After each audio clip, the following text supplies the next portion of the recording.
कहानी के पार्ट 4 में हमने देखा था कि एक दिन सोनम अचानक आकर अयान से कहती है कि मैं तेरे साथ नहीं रहने वाली। आखिर वो अयान के साथ क्यों नहीं रहना चाहती थी? जब वो साथ में न रहने वाली बात सोनम ने बोली तो अयान के कानों को यकीन नहीं हुआ। तो उसने सोनम के सामने आते हुए कहा, क्या कहा आपने? सोनम ने निगाहें मिलाते हुए कहा, जो आपने सुना, मैं यहाँ नहीं रहना चाहती। तो अयान ने शांति से कहा, क्या हम वजह जान सकते हैं? तभी सोनम ने व्यंग्य से कहा, वजह? जैसे आप जानते नहीं हो वजह। अयान ने कहा, नहीं जानते हैं, तभी तो आपके मुंह से सुनना चाहते हैं। अयान ने बेहद ही शांतिपूर्ण तरीके से कहा। अब सोनम ने निगाहें मिलाते हुए कहा, एक कातिल के साथ मैं नहीं रह सकती। मेरी जान से प्यारी बहन की भी जान पर आई है और वजह आप है। मैं नफरत करती हूँ आपसे। आपके साथ रहना मेरे लिए अब और मुमकिन नहीं है। तभी अयान ने उसकी हथेली पकड़ते हुए गंभीरता से कहा, उस रोज भी तो आप भी ही थी ना, जिसने सब जानने के बाद भी कहा था कि मैं आपको छोड़कर कभी कहीं नहीं जाने वाली। सोनम ने अपना हाथ खींच लिया और बोली, मुझे हाथ मत लगाइए, नफरत हो रही है मुझे आपके छूने से। एक कातिल के इर्द गिर्द रह चुकी हूँ, ये सोचकर ही नफरत हो रही है। और वैसे भी मुझे अरविंद पसंद है। अयान चुपचाप उसे एकटक देखता रहा। जब अरविंद का नाम सुनने के बाद भी अयान कुछ नहीं बोला तो सोनम ने पलकें उठाई और उसे देखते हुए कहा, मैंने कभी एक पल के लिए भी आपसे प्यार नहीं किया, और किया अब तो मैं नफरत करती हूँ आपसे, सिर्फ और सिर्फ नफरत। आपकी परछाई से भी दूर रहना चाहती हूँ। मेरी भी शादी को लेकर बहुत से अरमान है। शादी के रिश्ते को जीना चाहती हूँ, लेकिन किसी थोपे हुए रिश्ते के पति से नहीं, बल्कि उससे जिसे मैं पसंद करती हूँ, जिससे मैं शादी करना चाहती हूँ, जिसे मैं प्यार करना चाहती हूँ। वो भावनाओं में बहकर कहे जा रही थी, लेकिन अब अचानक ही उसके बहाव बदल गए। वो अकड़ कर बोली, और जिससे मैं ये सब चाहती हूँ, यकीनन वो आप हो ही नहीं सकती। वो बस बोले जा रही थी, लेकिन अयान का ध्यान उसके शब्दों पर नहीं था, बल्कि वो उसके बहाव को ही देख रहा था। उस दर्द को देख रहा था जिसे सोनम पी रही थी और अयान को दिखाना नहीं चाह रही थी। जानबूझकर ऐसे शब्द कह रही थी ताकि उसे चोट पहुंचा सके। अयान ने उसकी बात पूरी होते होते उसकी कमर में हाथ लपेटकर उसे अपनी तरफ खींच लिया और उसके माथे को चूम लिया। सोनम कुछ पल तो उसे दूर धक्का देती रही, पर अयान ने उसे नहीं छोड़ा तो वह धीरे धीरे शांत पड़ गई। उसे जरूरत थी किसी अपने के प्यार की, लेकिन कोई नहीं था जिसके गले लगकर वो खुद को मजबूत कर पाती। जिन दो लोगों को वो अपना मानती थी वो सोनिका और जमीली थी, जिनमें से सोनिका तो कोमा में थी और सोनम अयान को खुद से दूर करना चाहती थी। लेकिन अयान ने उसके मन की बात समझ ली थी और अपनी इस हरकत से एक बार फिर बाजी पलट दी। कहा तो सोनम अयान से दूर जाने को कह रही थी और अब उसी सोनम ने अयान को कसकर पकड़ लिया। अयान की पीठ पर उसकी बाहें कस गई थी। अयान ने माथा चूमने के बाद उसे छोड़ दी, लेकिन सोनम के हाथ अभी भी अयान की पीठ पर ही था। तो अयान ने धीरे से बोला, आपको ये तक होश नहीं है कि हमने आपको नहीं बल्कि आपने हमको पकड़ा हुआ है। हमारे हाथ तो आपसे कब के हट चुके हैं। सोनम उसकी बात सुनकर उससे दूर हट गई और थूक निकलते हुए इधर उधर देखने लगी। अयान हल्का सा झुका और उसके चेहरे के सामने अपना चेहरा करके बोला, क्या हुआ? नजर नहीं मिला पा रही आप हमसे? आपकी हम पर ये पकड़ इतना बताने के लिए काफी है कि नफरत नहीं करती आप हमसे। आप हमसे बेहद प्यार करती हैं। आप हमसे जुदा नहीं होना चाहती। अगर नफरत होती तो हमारी ऐसी हिमाकत पर हमें खुद से दूर करके कस कर एक थप्पड़ लगाती आप, न कि यूं हमें पकड़कर हमारी करीबी को अपनी रूह में उतारती। सोनम ने अब मारने के लिए हाथ उठाया तो अयान ने उसका हाथ पकड़ कमर के पीछे लगा दिया और फिर से उसे करीब करके आंखों में देखते हुए बोला, अगर कहने पर कोई काम किया है तो फिर क्या किया है? शहजादी, आप हमेशा से भोली थी और आज भी भोली है। बेअंतरे तो आप जानती ही नहीं है। हम अपनी जिंदगी आपके साथ बसर करना चाहते हैं और आप हमारे साथ। बस इतना जानना चाहते हैं कि वजह क्या है आपकी इस व्यवहार की। हमसे नफरत तो वजह नहीं है। फिर किसने क्या कहा है कि आप ऐसे खुद को हमसे दूर करना चाहती हैं? आपकी आंखों की ये खुशी बता रही है कि आप हमसे ये सब बात करने से पहले बहुत रोई है। जो इंसान हमसे सिर्फ ये सब बात कहने से पहले इतना रोया हो, वो किसी और के साथ होने का ख्वाब देख ही नहीं सकता। सिर्फ इतना कहेंगे कि अपने दिल की आवाज अनसुनी करके किसी और की कही बात पर मत चलिए। जो भी बात है बताइए हमें, हम कोई हल निकाल लेंगे। सोनम ने उसे खुद से दूर धकेल दिया और बोली, बंद कीजिए ये सब। पहले यूं ही मुझसे शादी कर ली और अब खुद को मुझ पर थोपना चाहते हो। कह दिया ना कि मैं अरविंद को पसंद करती हूँ, बात समझ में नहीं आती क्या? अयान ने उसे पकड़कर दीवार से लगा दिया और बोला, कहा है कि हमें पसंद नहीं करती आप। हमारे सामने किसी का नाम ले। आपकी इन बातों से हर्ट हो रहे हैं हम। इंसान ही है हम भी, पत्थर नहीं है। हमारे अंदर भी एहसास है, जज्बात है। बार बार अरविंद अरविंद, वो तो आपको कभी भी पसंद नहीं था, अचानक ही कैसे पसंद आ गया? तो सोनम उसका हाथ झटकते हुए बोले, क्योंकि मैं ऐसी हूँ। मैंने राजीव से शादी की क्योंकि उसके पास बहुत से पैसे थे। वो गुजर गया, फिर आपने मुझसे अचानक ही शादी कर ली। आपके पास भी नेम फेम है, तो मैं रह रही थी यहाँ। पर सच्चाई तो अब पता चले कि आप कातिल हैं, तो ऐसे इंसान के साथ मैं नहीं रह सकती जिसके साथ मेरा कोई भविष्य नहीं है। अब मुझे अरविंद मिला है, वो वेल सेटल्ड है, मुझे पसंद करता है और वो कातिल नहीं है। आप उसके सामने शून्य हैं। मैं हमेशा से पैसे के पीछे भागने वाली लड़की ही रही हूँ। आपको तो खुश होना चाहिए कि राजीव की तरह आपके मरने का इंतजार नहीं किया, पहले ही आपको आजाद करी हूँ खुद से। अयान उसे एकटक देखता रहा तो वो बोले, ऐसे क्यों देख रहे हो? हैरान होने की जरूरत नहीं है। आप मुझे अच्छा समझ बैठे तो आपकी गलती है। मैं हमेशा से ऐसी ही हूँ, कपड़ों की तरह पति बदलने वाले। अयान ने कहा, इनफ। अयान चीखा और अचानक ही थप्पड़ मारने के लिए हाथ हवा में उठा लिया। तो सोनम ने घबरा कर आंखें मीच ली। अयान ने उसे नए मारकर उसके साइड दीवार पर मुक्का दे मारा तो सोनम की आंखें खुल गई और अयान के हाथ में चोट लगी। देखकर सोनम तड़प कर रह गई, लेकिन जाहिर नहीं होने दिया। सोनम को घबराया हुआ देखकर अयान ने खुद को शांत किया और बोला, डोंट ट्राई टू से इट अगेन। हमें कुछ भी कह रही थी तो हम चुपचाप सुन रहे थे ना।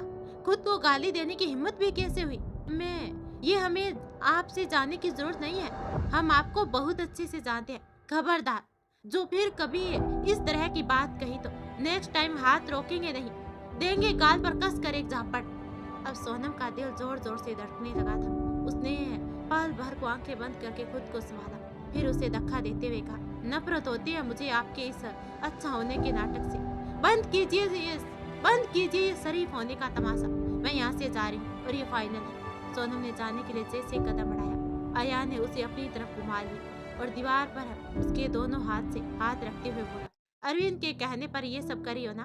तो सोनम ने उसको देखते हुए कहा, आ ही गए ना आप जबरदस्ती करने पर और हाथ उठाने पर, फिर भी कह रहे हैं कि अरविंद के कहने पर ये सब कर रही हूँ। मैं ये सब आपकी वजह से कर रही हूँ, सिर्फ आपकी वजह से। मेरी बहन कोमा में पड़ी हुई है और आप वजह की बात कर रहे हैं। अरविंद तो इतना अच्छा है कि आप उसकी वजह से बाहर आजाद घूम रहे हैं, जेल में नहीं है। अब वह जाने के लिए मुड़ी, फिर अचानक ही रुकी और बोली, अगर मुझसे कभी पल भर के लिए भी प्यार किया है ना, तो उसकी कसम, अरविंद को कुछ नुकसान पहुंचाने के बारे में सोचना भी मत। उससे दूर रहना। मेरी खुशी उसके साथ रहने में है, तो मुझे खुश रहने दो। अयान ने अपना हाथ दीवार पर से हटा लिया और गुस्से से बोला, नॉर्मली भी कह देगी ना कि अरविंद से दूर रहो तो हम रह लेंगे। कसम देने की जरूरत नहीं है हमें। अयान जज्बात को काबू में न रख सकने की सूरत में रूम से बाहर निकल गया, क्योंकि सोनम से दूरी के डर से जज्बात पिघल रहे थे। जी चाह रहा था कि उसे हमेशा के लिए अपना बनाकर अपने पास रोक ले। खुद पर काबू रखने के लिए वो बाहर ही निकल गया कि कहीं कुछ ऐसा न कर बैठे कि गलती पर सारी जिंदगी अफसोस करता रह जाए। अब अयान के जाते ही सोनम ने दरवाजा लगा दिया और दरवाजे से लगकर बैठ गई। वह फपक फपक कर रो पड़ी। पिघल तो वो सचमुच ही गई थी उसकी बाहों में, और अयान के सिवा किसी को हक देना भी नहीं चाहती थी खुद पर। लेकिन ऊपर वाले ने शायद उसकी किस्मत में किसी एक आदमी की पत्नी का होकर रहना लिखा ही नहीं था।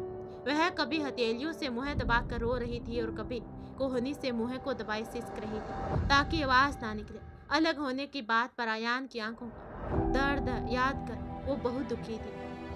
अयान पर से सारे हक खोने जा रही थी, वो उससे जुदा होने जा रही थी। सब कुछ बदलने वाला था, ये सोच कर ही कलेजा मुँह को आ रहा था। ये वक्त बहुत ही मुश्किल और नागवार था, लेकिन ये सब वो खुद अपने हाथों कर रही थी। अब कोई फर्क नहीं पड़ता था कि अयान उसे गलत समझेगा या सही जा रही, लेकिन जो करने जा रही थी वो तो करना ही था। अयान से अलग होना ही था अब उसे। वो उठी और अलमारी से अयान की शर्ट को लेकर खुद के सीने से भींच ली। अयान खुद के करीब होने को महसूस किया और अभी कुछ पल पहले किए हुए उससे प्यार और जज्बात से भरे चुंबन को याद करते हुए कुछ पल को आंखें मूंद करके बैठ गई। मन में सवाल किया कि जी पाओगे उसके बिना? सोनम ने आंखें खोली और बोली, उसके लिए उसके बिना जीना होगा तो ये विरह मंजूर है मुझे। अयान दर्पण है और मैं छवि, चाहे दूर रहूं या पास रहूंगी तो उसकी ही। वो एकमात्र बादल है जिसके प्यार के बरसने पर मैं पिघल सकती हूँ, जिसके प्यार की बारिश में भीगना चाहती हूँ जीवन। अरविंद ये सोचता है कि वो अयान से अलग करके मुझे पा लेगा तो गलतफहमी है उसकी। मैं उसकी कभी नहीं हो सकती। मेरी आत्मा पर सिर्फ और सिर्फ अयान का नाम लिख चुकी हूँ। मैं अयान से अलग रहूंगी तो पास तो अरविंद के भी नहीं रहूंगी। मैं अयान से दूर तो हो सकती हूँ लेकिन किसी और की नहीं हो सकती। माफ कर देना अयान, बहुत दिल दुखाया है आज तुम्हारा और आगे भी सिर्फ दर्द ही दूंगी, लेकिन तसल्ली तो रहेगी कि तुम सुरक्षित बाहर हो, जेल में नहीं। अब अयान बाहर आकर कार से टिक कर खड़ा हो गया और आसमान की ओर देखा। ये क्या हो रहा है हमारे साथ? दो माँ मिली और छोड़कर चली गई, लेकिन दोनों हमें इतने दर्द में खामोशी से देख रही है। उसने आंखें बंद की और मन ही मन बोला, ऊपर वाले के पास ही तो हो ना आप दोनों, फिर भी हमारे हिस्से के सुकून की मांग क्यों नहीं कर रही आप दोनों सुन रही हो ना? हम नहीं रहना चाहते उनके बिना। हम उन्हें बीवी होने के सारे हक देना चाहते हैं, उनके साथ एक नॉर्मली रिश्ता जीना चाहते हैं। एक पति पत्नी की जिंदगी में सही गलत अच्छा बुरा जो भी होता है उन सारे उतार चढ़ाव को जीना चाहते हैं। मत लिखिए हमारे हिस्से में फिर से इस मुश्किल का वक्त। हम अकेले नहीं रह पाएंगे क्योंकि आप सब हमें छोड़कर चले गए और अब इनसे प्यार हुआ तो ये भी जाने की बात कर रही है। हमारा दर्द, हमारा अकेलापन क्यों कोई नहीं देख पाता? हम भी तो इंसान ही है, खुदा या भगवान है। हम में भी एहसास है, पत्थर नहीं है हम। हमारा भी मन आहे बढ़ता है अपनों के करीब न होने पर।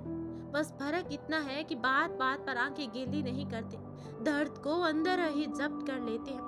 अपनों को खोने के डर से मन हमारा भी सहम जाता है। बहुत तेज चल रही है हमारी धड़कनें, उन्हें खोने के डर से तड़प रहे हैं हम भी। आज भी याद है कोचिंग में उनके करीब से हमें हमारा जरा थम के गुजर जाना, पैर का उठ ही न पाना और हमारी सांसों का तेज चलना। तब तो संभल गए थे क्योंकि तब वो हमारी जिंदगी का हिस्सा नहीं थे, लेकिन अब पहले वाले हालात नहीं है। वो हमारी जिंदगी का हिस्सा है, हमारी पत्नी है। हम नहीं संभल पाएंगे उनसे दूर होकर। अयान ने आंखें खोली और फिर से चांद को देखते हुए बोला, हमने हमेशा सब्र किया है पर हम भी बेसब्र हो सकते हैं, इंसान ही है ना। कब तक खुद को यूं ही समझाते रहेंगे? कब तक यूं ही सारे रिश्ते गवाते और चुपचाप देखते रहें? सपने भूलने का हक हमें भी तो है ना।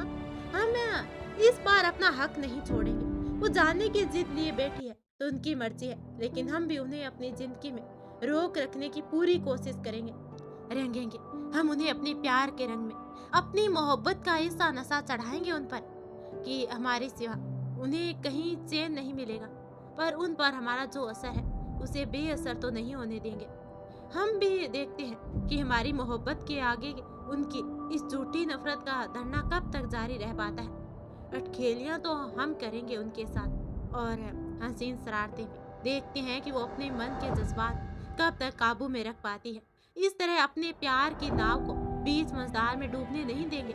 इसे तो अब भाव सागर पार कराएंगे, समझ लिया है अब अपने दिल को। लेकिन फिर भी अब आप जिंदगी में आ ही गई हैं तो इस दिल को धड़कने के बाद यूं ही तो अब जाने नहीं देंगे। जज्बात जब बगावत पर उतर ही आए तो उन्हें बगावत करने बदला लिया और सबसे कट कर रहे तो पूरी शिद्दत के साथ रहे। अब बारी मोहब्बत की है तो इसे भी भरपूर करेंगे। जाने किसका फैसला आप हम पर लादना चाहती है शहजादी, लेकिन अब हम अपनी जिंदगी का फैसला किसी और को नहीं लेने देंगे। ऐसे रगेंगे आपको अपनी मोहब्बत में कि हमारी मोहब्बत आपको और किसी का होने नहीं देगी। अब अयान गाड़ी उठाकर बाहर चला गया, प्रदीप के घर गया और सोनिका का हालचाल लिया। प्रदीप परेशान तो था लेकिन फिर भी समझ गया कि अयान ठीक नहीं है। प्रदीप ने उसे देखते हुए कहा, कोई प्रॉब्लम है? अयान ने झूठी मुस्कान बिखेरते हुए कहा, नहीं, सब ठीक है। तभी प्रदीप ने उसके कंधे पर हाथ रखते हुए कहा, लग तो नहीं रहा, बता क्या बात है। अयान ने उसके हाथ पर अपना हाथ रखते हुए कहा, सोनम मुझसे अलग होना चाहती है यार। तो प्रदीप ने हैरानी से पूछा, क्यों? अयान ने आंखें बंद करके कहा, कहती है कि सोनिका की इस हालत का जिम्मेदार मैं हूँ और उसे अरविंद पसंद है। तो अयान ने आंखें खोलते हुए कहा, फालतू की बात है, अरविंद उसे हमेशा से फूटी आंख नहीं सुहाता। तभी अयान ने सिर हिलाते हुए कहा, मेरा भी यही मानना था, पर अभी की उनकी रट सुनकर दिमाग खराब हो गया है यार। मन सुलग उठा है इस अरविंद का नाम सुनकर। तो प्रदीप भी दांत पीसते हुए बोला, जी तो मेरा भी करता है कहीं कोने में ले जाकर पीट पीट कर हुलिया बिगाड़ दूं उसका। बता, हमारे साथ ही बड़ा है लेकिन ऐसा करता है जैसे हमें जानता पहचानता ना हो। वर्दी का इतना गुमान है कि किसी की सिचुएशन तक को समझने को तैयार नहीं है। तो अयान ने सोचते हुए कहा, आई एम श्योर कि उसी ने सोनम को डराया है, उसी ने कुछ ऐसा कहा है जिसके डर से सोनम मुझसे अलग होने को तैयार है।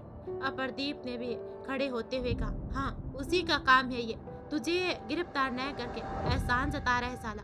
अरे उसे तो तेरा शुक्रिया करना चाहिए कि उसके महकमे के काम को तूने अंजाम दिया, पर वो तो हमेशा से ऐसा ही था, खुद के आगे किसी को कुछ समझता कहाँ था वो। तभी आया ने खड़े होकर जेब में हाथ रखते हुए कहा, हाँ उसका नेचर हमेशा से ऐसा ही रहा है। अब प्रदीप ने उसे देखते हुए कहा, बस तू बदल गया और बहुत ज्यादा बदल गया। तो यार ने गंभीरता से बाहर अंधेरे में देखते हुए कहा, कुछ हाथ से बदलने पर मजबूर कर देते हैं, वरना सीधी सादी लाइफ किसे नहीं पसंद। वक्त बहुत कुछ सिखा देता है। मैं खुद नहीं जानता था कि मैं ऐसा कर जाऊंगा। ये बदला वगैरह मेरे टाइप की बात नहीं थी, लेकिन मैं उतर ही गया इस गलीस दुनिया में कुछ गलीस लोगों की वजह से। ये लास्ट था। अब सोच रहा था कि चैन की जिंदगी बसर करूंगा तो ये अरविंद नाम का कांटा गले में आ फंसा। तभी अरविंद ने कंधे पर हाथ रखते हुए कहा, रिलैक्स हो जा, सोनम तुझसे प्यार करती है। जो लड़की तेरी जान बचाने के लिए गोली खाने को तैयार थी, वो किसी और को पसंद नहीं कर सकती। तभी अयान कहता है, इस बात के लिए तो मैं भी निश्चित हूँ, सिर्फ खौफ है तो उनसे जुदा हो जाने का, नहीं होना चाहते उनसे जुदा, अयान ने कहा और सोनिका की तरफ देखने लगा। अभय आगे बढ़ा और सोनिका को देखते हुए कहा, सुन रहे हैं ना आप साली जी, आपके ठीक होने पर ही सब ठीक हो पाएगा। कोशिश कीजिए कि जल्दी होश में आने की। हम जानते हैं कि आप बहुत ही ब्रेव है और जल्दी ही उठेगी। हमें इंतजार है आपके सही होने का। तभी सोनिका के हाथ की उंगली जरा से हिली। आजकल कुछ रोज से उनकी हथेलियों में हलचल हो रही थी। इधर सोनम उस रोज के बारे में सोच रही थी। अरविंद ने सोनम का हाथ पकड़ लिया था और उसे अयान और प्रदीप के साथ हॉस्पिटल जाने से रोक लिया था। सोनम ने अपना हाथ झटक कर खींचा और बोली, मुझसे दूर रहो। जिस हाथ से मेरी बहन पर गोली चलाई, उस हाथ से मुझे छूने की हिम्मत भी कैसे हुई?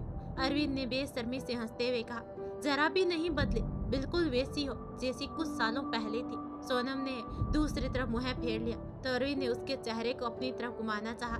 सोनम घृणा से विफर उठी और उसके हाथ को खुद के हाथ से दूर करते हुए बोली, डोंट टच मी, मुंह से बात करो, हाथ से नहीं। अरविंद ने अपने हाथ ऊपर करते हुए कहा, ओके ओके, पर मेरी तरफ देखो ताकि मैं अपनी बात कह सकूं। सोनम उसे घूरने लगी तो वो बोला, जमील को छोड़ दो, अलग हो जाओ उससे। तो सोनम के तो पैरों तले जमीन ही खिसके।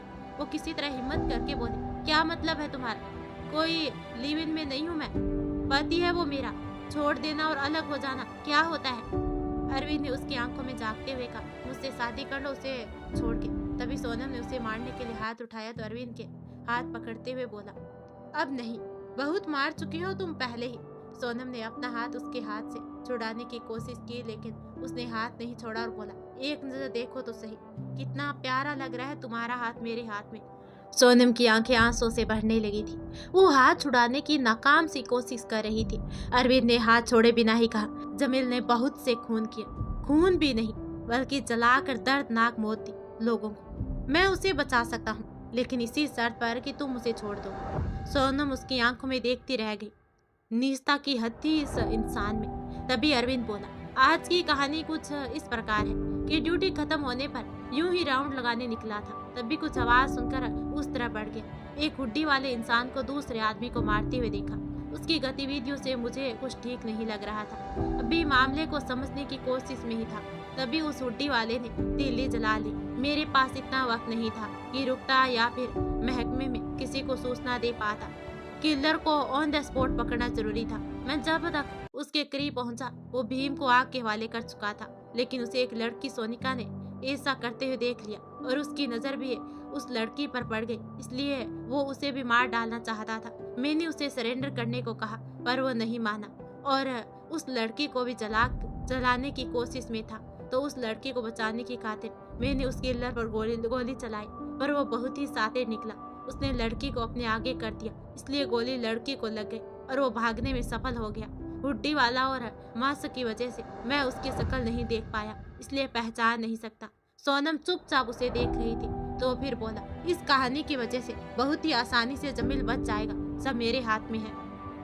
तभी सोनम ने गुस्से से कहा, मुझे तुम पर रत्ती भर भरोसा नहीं है। तो अरविंद हंसते हुए बोला, अब देखो, भरोसा करने के अलावा कोई ऑप्शन भी नहीं है तुम्हारे पास।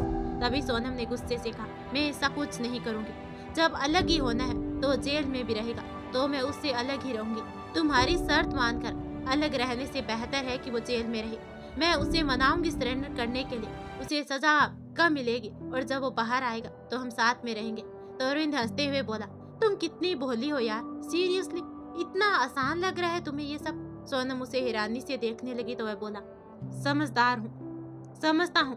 देखो, वो एक अपराधी है और दूसरी कहानी इस प्रकार की है। वो मुझे मिल गया और मैंने उसका पीछा किया, उसे सरेंडर करने को कहा, लेकिन वो नहीं माना और उसने भागने की कोशिश की। मजबूरन मुझे उस पर गोली चलानी पड़ी। इस तरह एनकाउंटर में वो कातिल मारा गया। तो सोनम के कदम कांपने लगे और बोली, तुम बहुत ही घटिया इंसान हो। अरविंद ने सिर हिलाते हुए कहा, नहीं, घटिया नहीं हूँ, तुम्हें चाहता हूँ और तुम्हें पाकर फिर से खोना नहीं चाहता। अब सोनम खुद को संभाल नहीं पा रही थी। अरविंद उसे देखकर बोला, मेरी बात मान लोगे तो जमील को कुछ नहीं होगा, प्रॉमिस करता हूँ। उससे मुझे कोई मतलब नहीं है। अब सोनम किसी तरह बोले, जमील से पहले भी मेरी एक शादी हो चुकी है, मेरी एक बेटी है, अपना पाओगे उसे? अरविंद कुछ पल को चुप रहा, फिर बोला, ठीक है, मैं उसे अपनाने को भी तैयार हूँ। सोनम ने उसे देखे बिना ही कहा, मुझे वक्त चाहिए संभलने के लिए और जो भी हो रहा है उसमें खुद को ढालने के लिए। बात सिर्फ जमील से अलग होने की हुई है, मैं उससे अलग होने को तैयार हूँ। फिर थोड़ा रुककर बोली, लेकिन मैं अभी तुमसे शादी नहीं कर सकती जब तक मुझे भरोसा ना हो जाए कि तुम जमील को कोई नुकसान नहीं पहुंचाओगे। तभी अरविंद ने खुश होते हुए कहा, ठीक है, लो तुम अपना वक्त, लेकिन उससे दूर हो जाओ। सोनम ने धीरे से कहा, ठीक है, लेकिन अगर तुमने जमील को फंसाने की कोशिश की या उसे नुकसान पहुंचाने के बारे में सोचा तो मुझे नहीं पता कि मैं क्या कर दूंगी। तो अरविंद ने हंसते हुए कहा, इस वक्त तुम इस कंडीशन में नहीं हो कि मुझे धमका सको, फिर भी तुम्हारे इसी भोलेपन का तो मैं दीवाना हूँ, सब माफ है। और इसके बाद वो सोनम को लेकर हॉस्पिटल गया। अब सोनम की तंत्रा टूटी और वो अयान को याद करते हुए फिर रो पड़ी।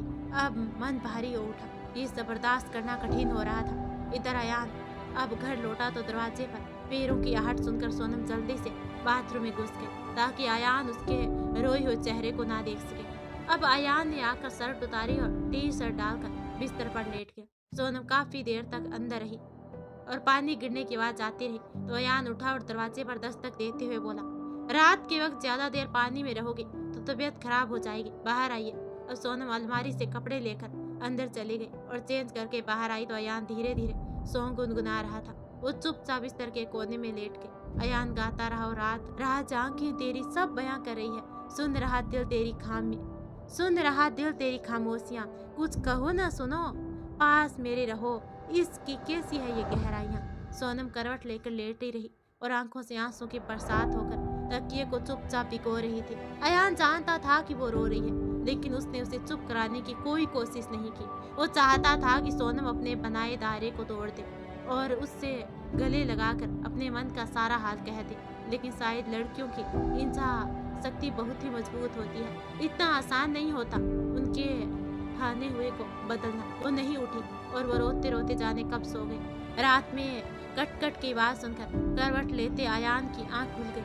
वो उठा तो देखा कि सोनम सिकुड़ कर गोल हो गई है, शायद उसी के दांत की आवाज थी। अयान ने उठकर उसे चादर से ढक दिया और एसी बंद कर दी। ढकते वक्त सोनम के गाल से अयान का हाथ टच हो गया तो चेहरा बहुत गर्म लग रहा था। अयान ने दोबारा से उसके चेहरे को छू कर देखा तो वह तप रही थी, बुखार हो गया था उसे। अयान ने फैमिली डॉक्टर को फोन किया और उनके आने तक का सोनम का हाथ पकड़कर सिरहाने बैठा रहा। यह समझ गया कि सोनम का ज्यादा टेंशन लेना ही उसके तबीयत के खराब होने की वजह बन गया। जितना मजबूत वो बनने की कोशिश कर रही थी उतनी वो थी नहीं। जिस मानसिक तनाव को वो इन दिनों झेल रही थी वो किसी से कुछ कह नहीं पा रही थी। उससे वो बीमार पड़ गई थी। तभी डॉक्टर साहब आए और सोनम का चेकअप किया और दवाइयाँ दी। स्ट्रेस की वजह से ये सब है। उनके जाने के बाद अयान उसके माथे पर पट्टी रखते हुए ही मन बोला, क्यों कर रही हो आप ऐसा? हम जानते हैं कि आप हमारे बिना नहीं रह सकती। हम भी तो नहीं रहना चाहते, फिर स्ट्रेस किस बात का है? खुद ही तो आपने आपको परेशान किए हुए हो और साथ ही साथ हमें भी। अभी यहाँ हो तो सोच सोच कर इतना बुखार चढ़ा लिया। अलग होने के बाद क्या हाल होगा? सोनम का तापमान थोड़ा कम हो गया तो अयान वही सोफे पर बैठ गया और उसी तरह उसे नींद आ गई। सुबह सोनम की आंख खुली तो अयान पर ही नजर पड़ी। सोनम मुस्कुरा उठी। वह उठकर अयान के सामने खड़ी हो गई और चुपचाप उसे निहारने लगी। उसके चेहरे को छूने के लिए हाथ बढ़ाया पर बिना छुए ही हाथ वापस कर लिया और जाकर अपना मोबाइल ले आए। कैमरा ऑन किया और अयान के चेहरे के पास अपना चेहरा ले जाकर जैसे ही सेल्फी लेना चाहा, उसकी जुल्फें अयान के चेहरे से छू गई और अयान ने आंखें खोल दी। सोनम हड़बड़ाकर पीछे हटी और मोबाइल भी हाथ से छूटकर नीचे बिछे कालीन पर गिर गया। अयान ने एक नजर नीचे गिरे मोबाइल की तरफ देखा और उसकी सांवलिया निगाहें सोनम की तरफ उठ गई। सोनम घबराते हुए बोल उठी, वो मैं आपका सिर सीधा कर रही थी। नींद में एक तरफ को टेढ़ा हो गया था। अयान ने रुखाई से कहा, हमारा ख्याल हम खुद रख सकते हैं। वैसे भी हमें छूने से तो आपको नफरत होती है ना? तभी अयान ने उठकर उसका मोबाइल उठाना चाहा तो सोनम ने झपट कर मोबाइल उठाते हुए कहा, रहने दीजिए, आप सो जाइए ना आराम से। अयान ने उसके हाथ में मौजूद मोबाइल की तरफ देखा और फिर नजर उठाते हुए कहा, आप ठीक है? सोनम ने कहा, हाँ मैं ठीक हूँ।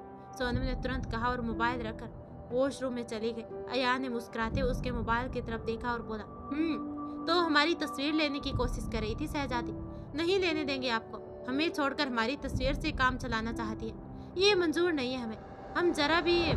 हम जब भी आएंगे साक्षात ही सामने आएंगे और आपको भी हमें देखने का शौक है तो सामने आकर देखना होगा।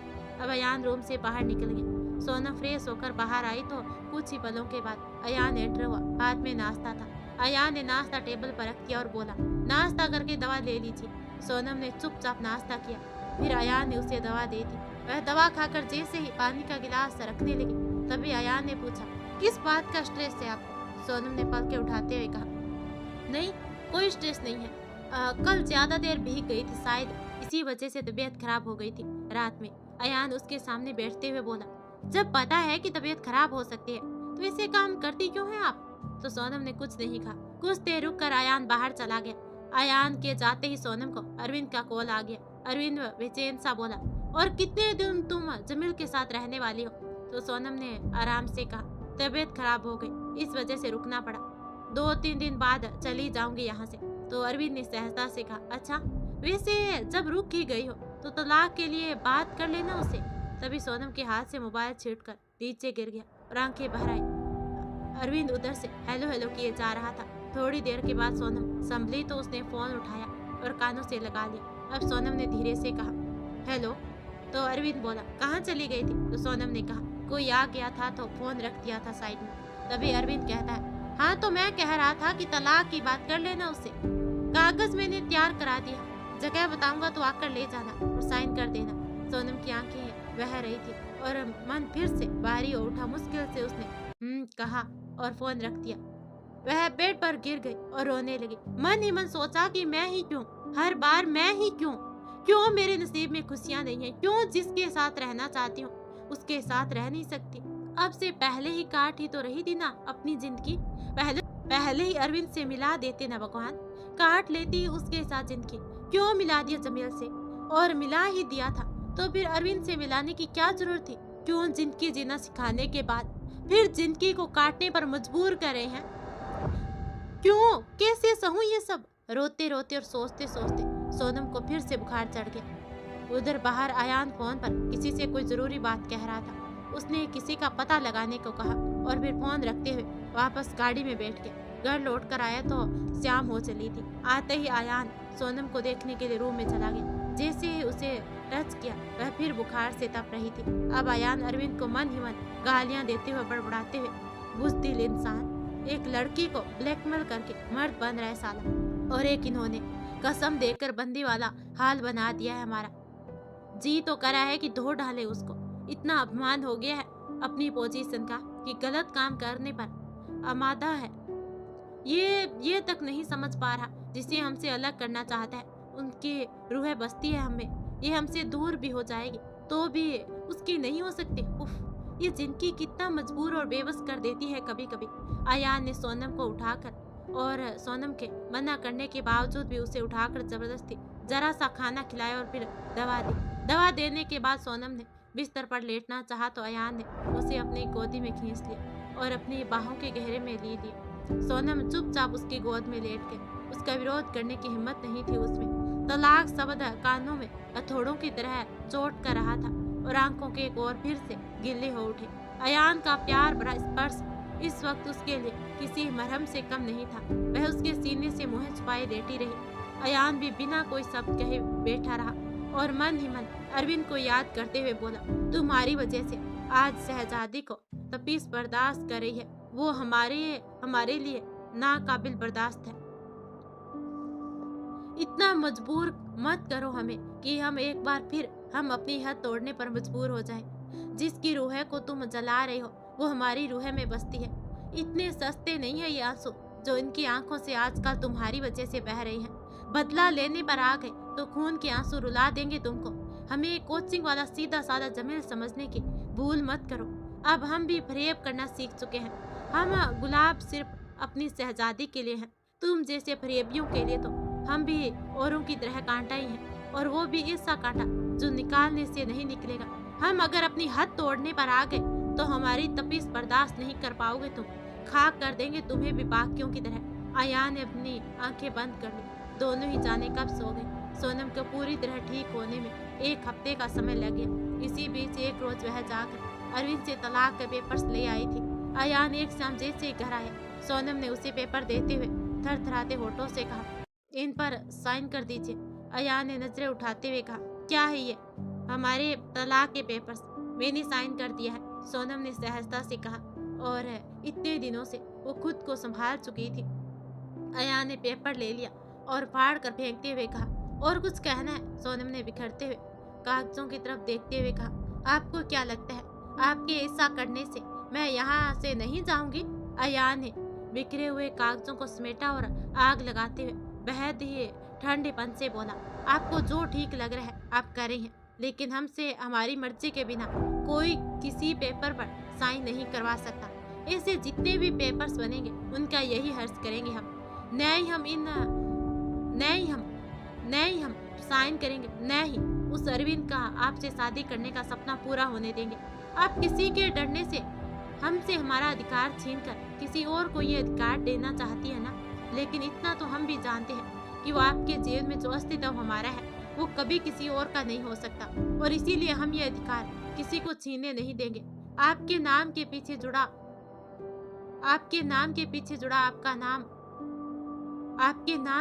जुड़ा आपका नाम नहीं हटाएंगे, लेकिन करेंगे साइन। आज नहीं, कल नहीं, कभी नहीं करेंगे साइन। आज नहीं, कल नहीं, कभी नहीं। अब सोनम खड़ी रह गई और अयान बाहर चला गया। सोनम उन जलते हुए कागजों को देखकर अब मुस्कुराने लगी और बोला।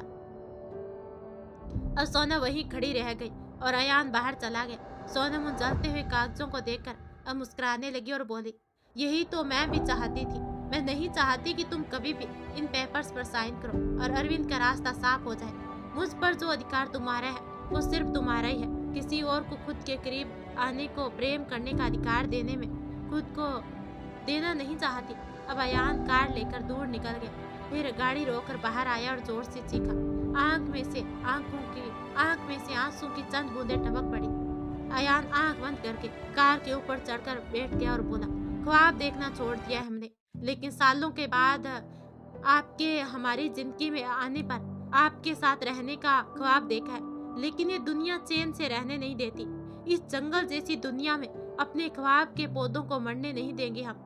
सींचेंगे उसे अपने प्यार से। इस दुनिया में किसी को भी ये हक नहीं देंगे कि हमारे ख्वाब के पौधे को आग लगाकर खत्म कर दे।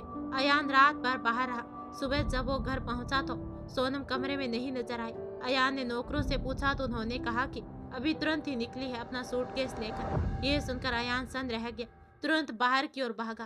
पार्किंग में ही सोनम नजर आ गई। सामान गाड़ी में रखकर बैठने के लिए पीछे का दरवाजा खोलने जा रही थी, तभी अयान आया और दरवाजे से उसका हाथ उठाते हुए अपनी तरफ घुमा लिया। सोनम ने उसकी तरफ देखा तो अयान ने बिना कुछ कहे उसे अपने सीने से लगा लिया और बोला, ऐसे ही हमें छोड़कर जा रही थी? इतनी कठोर हो गई थी, इतनी कठोर हो गई है कि जाना तो जाना, एक बार मिलने के लिए रुकने की जरूरत तक नहीं है, समझी? अब सोनम ने उससे अलग होते हुए कहा, मेरे अंदर आपके लिए कोई जज्बात नहीं है, न ही आपसे अलग होने का दुख है। क्यों रुकूं मैं आपके मिलने के लिए?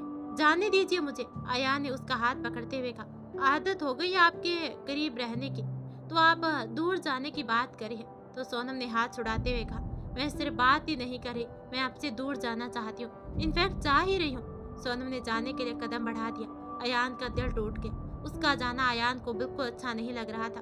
उसने कदम बढ़ाया और सोनम को पीछे से गले लगाते हुए कहा, कह रही हो कि जा रही हूँ, तो ये भी बात हमेशा याद रखना कि जब मन हो तो लौट आने के लिए हमारा दरवाजा हमेशा खुला रहेगा। मन करे तो लौट आना, क्योंकि हम आपके हैं। आप खुद पर से हमारा हक छीन रही है, लेकिन हम खुद पर से आपका हक नहीं छीन रहे। आपसे इतना जरूर कहेंगे कि आप जितनी ही हमसे दूर जाने के लिए कदम उठाएंगे, उतना ही हम आपके उन पैरों को मजबूर कर देंगे कि वो ना चाहते हुए भी वापस हमारी ओर मुड़ जाएंगे। मोहब्बत में दो लोग जरूरी होते हैं, तो एक शोर पर आप है और दूसरे पर हम। अपने सिरे को आप जितना चाहे दूर ले जाइए, लेकिन याद रखिए कि दूसरे सिरे को हमने थामा हुआ है और हम इस सिरे को कभी नहीं छोड़ेंगे। मजबूत बनने की कोशिश कर रही थी सोनम, अब उसके करीबी से कमजोर पड़ गई। अयान ने उसे अपनी ओर घुमाया और थोड़ी से नीचे हाथ लगाकर उसका चेहरा ऊपर उठाया और अचानक उसका माथा अपने होठों से छू लिया और बोला, आप लाख इनकार करो, लेकिन हमारे करीब होने पर आप हर वो आवेग, हर वो भावना महसूस करती हो जिसे हम महसूस करते हैं। धड़कने दोनों की बेतहासा धड़कती है और सांसें दोनों की थमने लगती है। दूर जाने के नाम पर मन दोनों का शांत होता है। अब सोनम ने जी कड़ा कर दिया और उससे दूर होते हुए बोली, मेरे साथ ऐसा कुछ नहीं होता, मैं कुछ महसूस नहीं करती। इस तरह की बातों से आप मेरा मन नहीं बदल सकते। सच्चाई को स्वीकार कर लीजिए और आगे बढ़िए। तो अयान ने सोनी से निगाहों से उसकी तरफ देखते हुए कहा, आप बढ़ रही है ना, बेस्ट ऑफ लक, हम तो यहीं खड़े रहेंगे। अयान मुंह फेर कर अंदर चला गया और सोनम की गाड़ी आगे बढ़ गई। पीछे मुड़ चुके अयान की आंखों में अब आंसू थे, जिन्हें उसने कंधों से पोंछा और मिरर में उसे डबडबाती आंखों से देखती हुई सोनम फपक कर रो पड़ी। सोनम अब अपने घर चली गई। चाचा चाची ने इस बार उसे देखकर ना मुँह सिकोड़ा, वे लोग उसके साथ अच्छे से पेश आए। कुछ दिनों के बाद सोनम ने फिर से नया जॉब ज्वाइन कर लिया। अरविंद को अगर सोनम से मिलना होता तो सोनम उससे बाहर ही मिल लेती, या फिर कभी कभार वो सोनम के घर आ जाता था। सोनम कभी भी अरविंद के घर नहीं गई थी, वह अरविंद से दूर ही रहती थी। इधर अयान प्रदीप के घर आता जाता रहता था और सोनिका से बात करता था ताकि वह जल्दी से जल्दी ठीक हो सके। सोनिका की हालत में भी अब तेजी से सुधार आ गया था।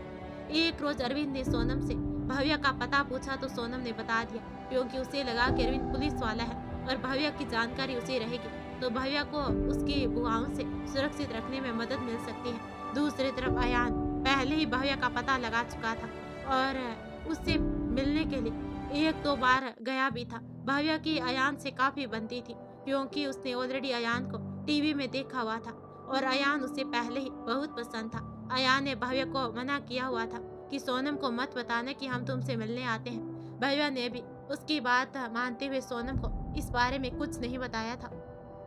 सोनम से जब भी फोन पर बात होती वह इधर उधर की या फिर पढ़ाई से संबंधित बात ही करती थी। एक रोज अरविंद ने सोनम को मिलने के लिए रेस्टोरेंट में बुलाया था। ज्यादा भीड़ नहीं थी, इनका इक्का दुक्का लोग ही थे। अरविंद ने ऊपर के फ्लोर पर सीट अरेंज करवाई थी। सोनम वहां पहुंची तो दोनों ने साथ में कॉफी पी। अरविंद सोनम को देखकर पागल हुआ जा रहा था। खूबसूरत तो वो थी ही, आ जाने क्यों वो अरविंद को बेहद ही खूबसूरत नजर आ रही थी। अरविंद ने अचानक अपना हाथ बढ़ाया और उसके हाथ पर अपना हाथ रख दिया तो सोनम ने फौरन अपना हाथ खींच लिया और बोली, ये क्या तरीका है अरविंद? बातचीत करने और मिलने तक ठीक है, लेकिन इस तरह की हरकत मुझे बिल्कुल पसंद नहीं है। ये सब हरकतें करोगे तो मैं आगे से कभी मिलने नहीं आऊंगी। अरविंद हंसते हुए बोले, इतना भी नाराज होने की कौन सी बात है? शादी करूंगा यार तुमसे। तुम्हें छू लेने पर इतना खराब क्यों लग रहा है? अपनी होने वाली बीवी से प्यार जन्मना गलत नहीं है, थोड़ा बहुत तो हक है ना। अब अरविंद ने हाथ बढ़ाए और उसके चेहरे से ब्लड को हटाना चाहा तो सोनम ने अपना हाथ पीछे कर लिया। सोनम ने अपना चेहरा पीछे कर लिया। अरविंद को ये पसंद नहीं आया। उसने सोनम का हाथ पकड़कर उसे खड़ा किया और डांस करने को कहा। सोनम को उसके कंधे पर हाथ रखने से झिझक हो रही थी तो अरविंद ने उसका हाथ पकड़कर अपने कंधे पर रखवा लिया और जैसे ही सोनम के कमर पर हाथ रखने लगा, सोनम का मन घृणा से भर उठा। उसने अरविंद का हाथ अपनी कमर से हटा दिया और जैसे ही दूर हटी, अरविंद ने उसका दुपट्टा खींच लिया। दुपट्टा गले से सरक गया तो सोनम रुक गई और सन रह गई, लेकिन उसने अरविंद की तरफ मुड़ने से पहले ही बीच में एक इंसान आ गया जो कुछ देर पहले ऊपर के फ्लोर पर आया था और उसकी आंखें उसी वक्त उन दोनों पर ही थी। अरविंद की कलाई जोर से दबाकर उसके हाथ से सोनम का दुपट्टा छीनकर सोनम को पकड़ाते हुए उस इंसान ने अरविंद को घूर कर देखा। सोनम ने दुपट्टा लेकर डरते डरते देखा तो बीच में आने वाला वह इंसान कोई और नहीं बल्कि अयान था। तभी अरविंद ने गुस्से से कहा, यहाँ क्या कर रहे हो? तो अयान ने उसे घूरते हुए कहा, तेरे बाप का रजिस्टर नहीं है, नहीं तू यहाँ का मालिक है कि तुझे जवाब दूं। ऐसी गिरी हुई हरकत करने की हिम्मत भी कैसे हुई? खबरदार, जो आइंदा से इनकी मर्जी के बिना इन्हें या इनके दुपट्टे को हाथ भी लगाया तो दूर रहे इनसे। तभी अरविंद ने करते हुए कहा, धमकी दे रहा है? अयान ने अचानक ही लाइटर जलाया और अरविंद की उंगली पकड़कर लैंप के ऊपर करते हुए कहा, धमकी नहीं देता मैं। मुझे जो करना होता है मैं डायरेक्ट कर देता हूँ। अरविंद ने अपना हाथ खींच लिया और उंगली पर फूंक मारते हुए अयान की तरफ जलती निगाहों से घूरा। अयान पहले ही उसे बेहद ही ठंडेपन से देख रहा था। अयान ने लाइटर की फ्लेम में खेलते हुए कहा, क्या हुआ? जलन महसूस हो रही है? इस जलन से कई गुना ज्यादा जलन मुझे अपने अंदर महसूस हो रही है, क्योंकि तूने मेरी बीवी से बदतमीजी की कोशिश की। नेक्स्ट टाइम उंगली नहीं, पूरा हाथ जला दूंगा तेरा। Stay away from her. तो अरविंद ने गुस्से से अयान का गिरेबान पकड़ते हुए कहा, पुलिस वाले के साथ उलझता है, ऐसा फंसाऊंगा कि। तभी अयान ने उसकी बात पूरी होने से पहले मुस्कुराते हुए कहा, एक सिविलियन के साथ उलझ रहा है, थाना नहीं है तेरा, पब्लिक प्लेस है। कंट्रोल,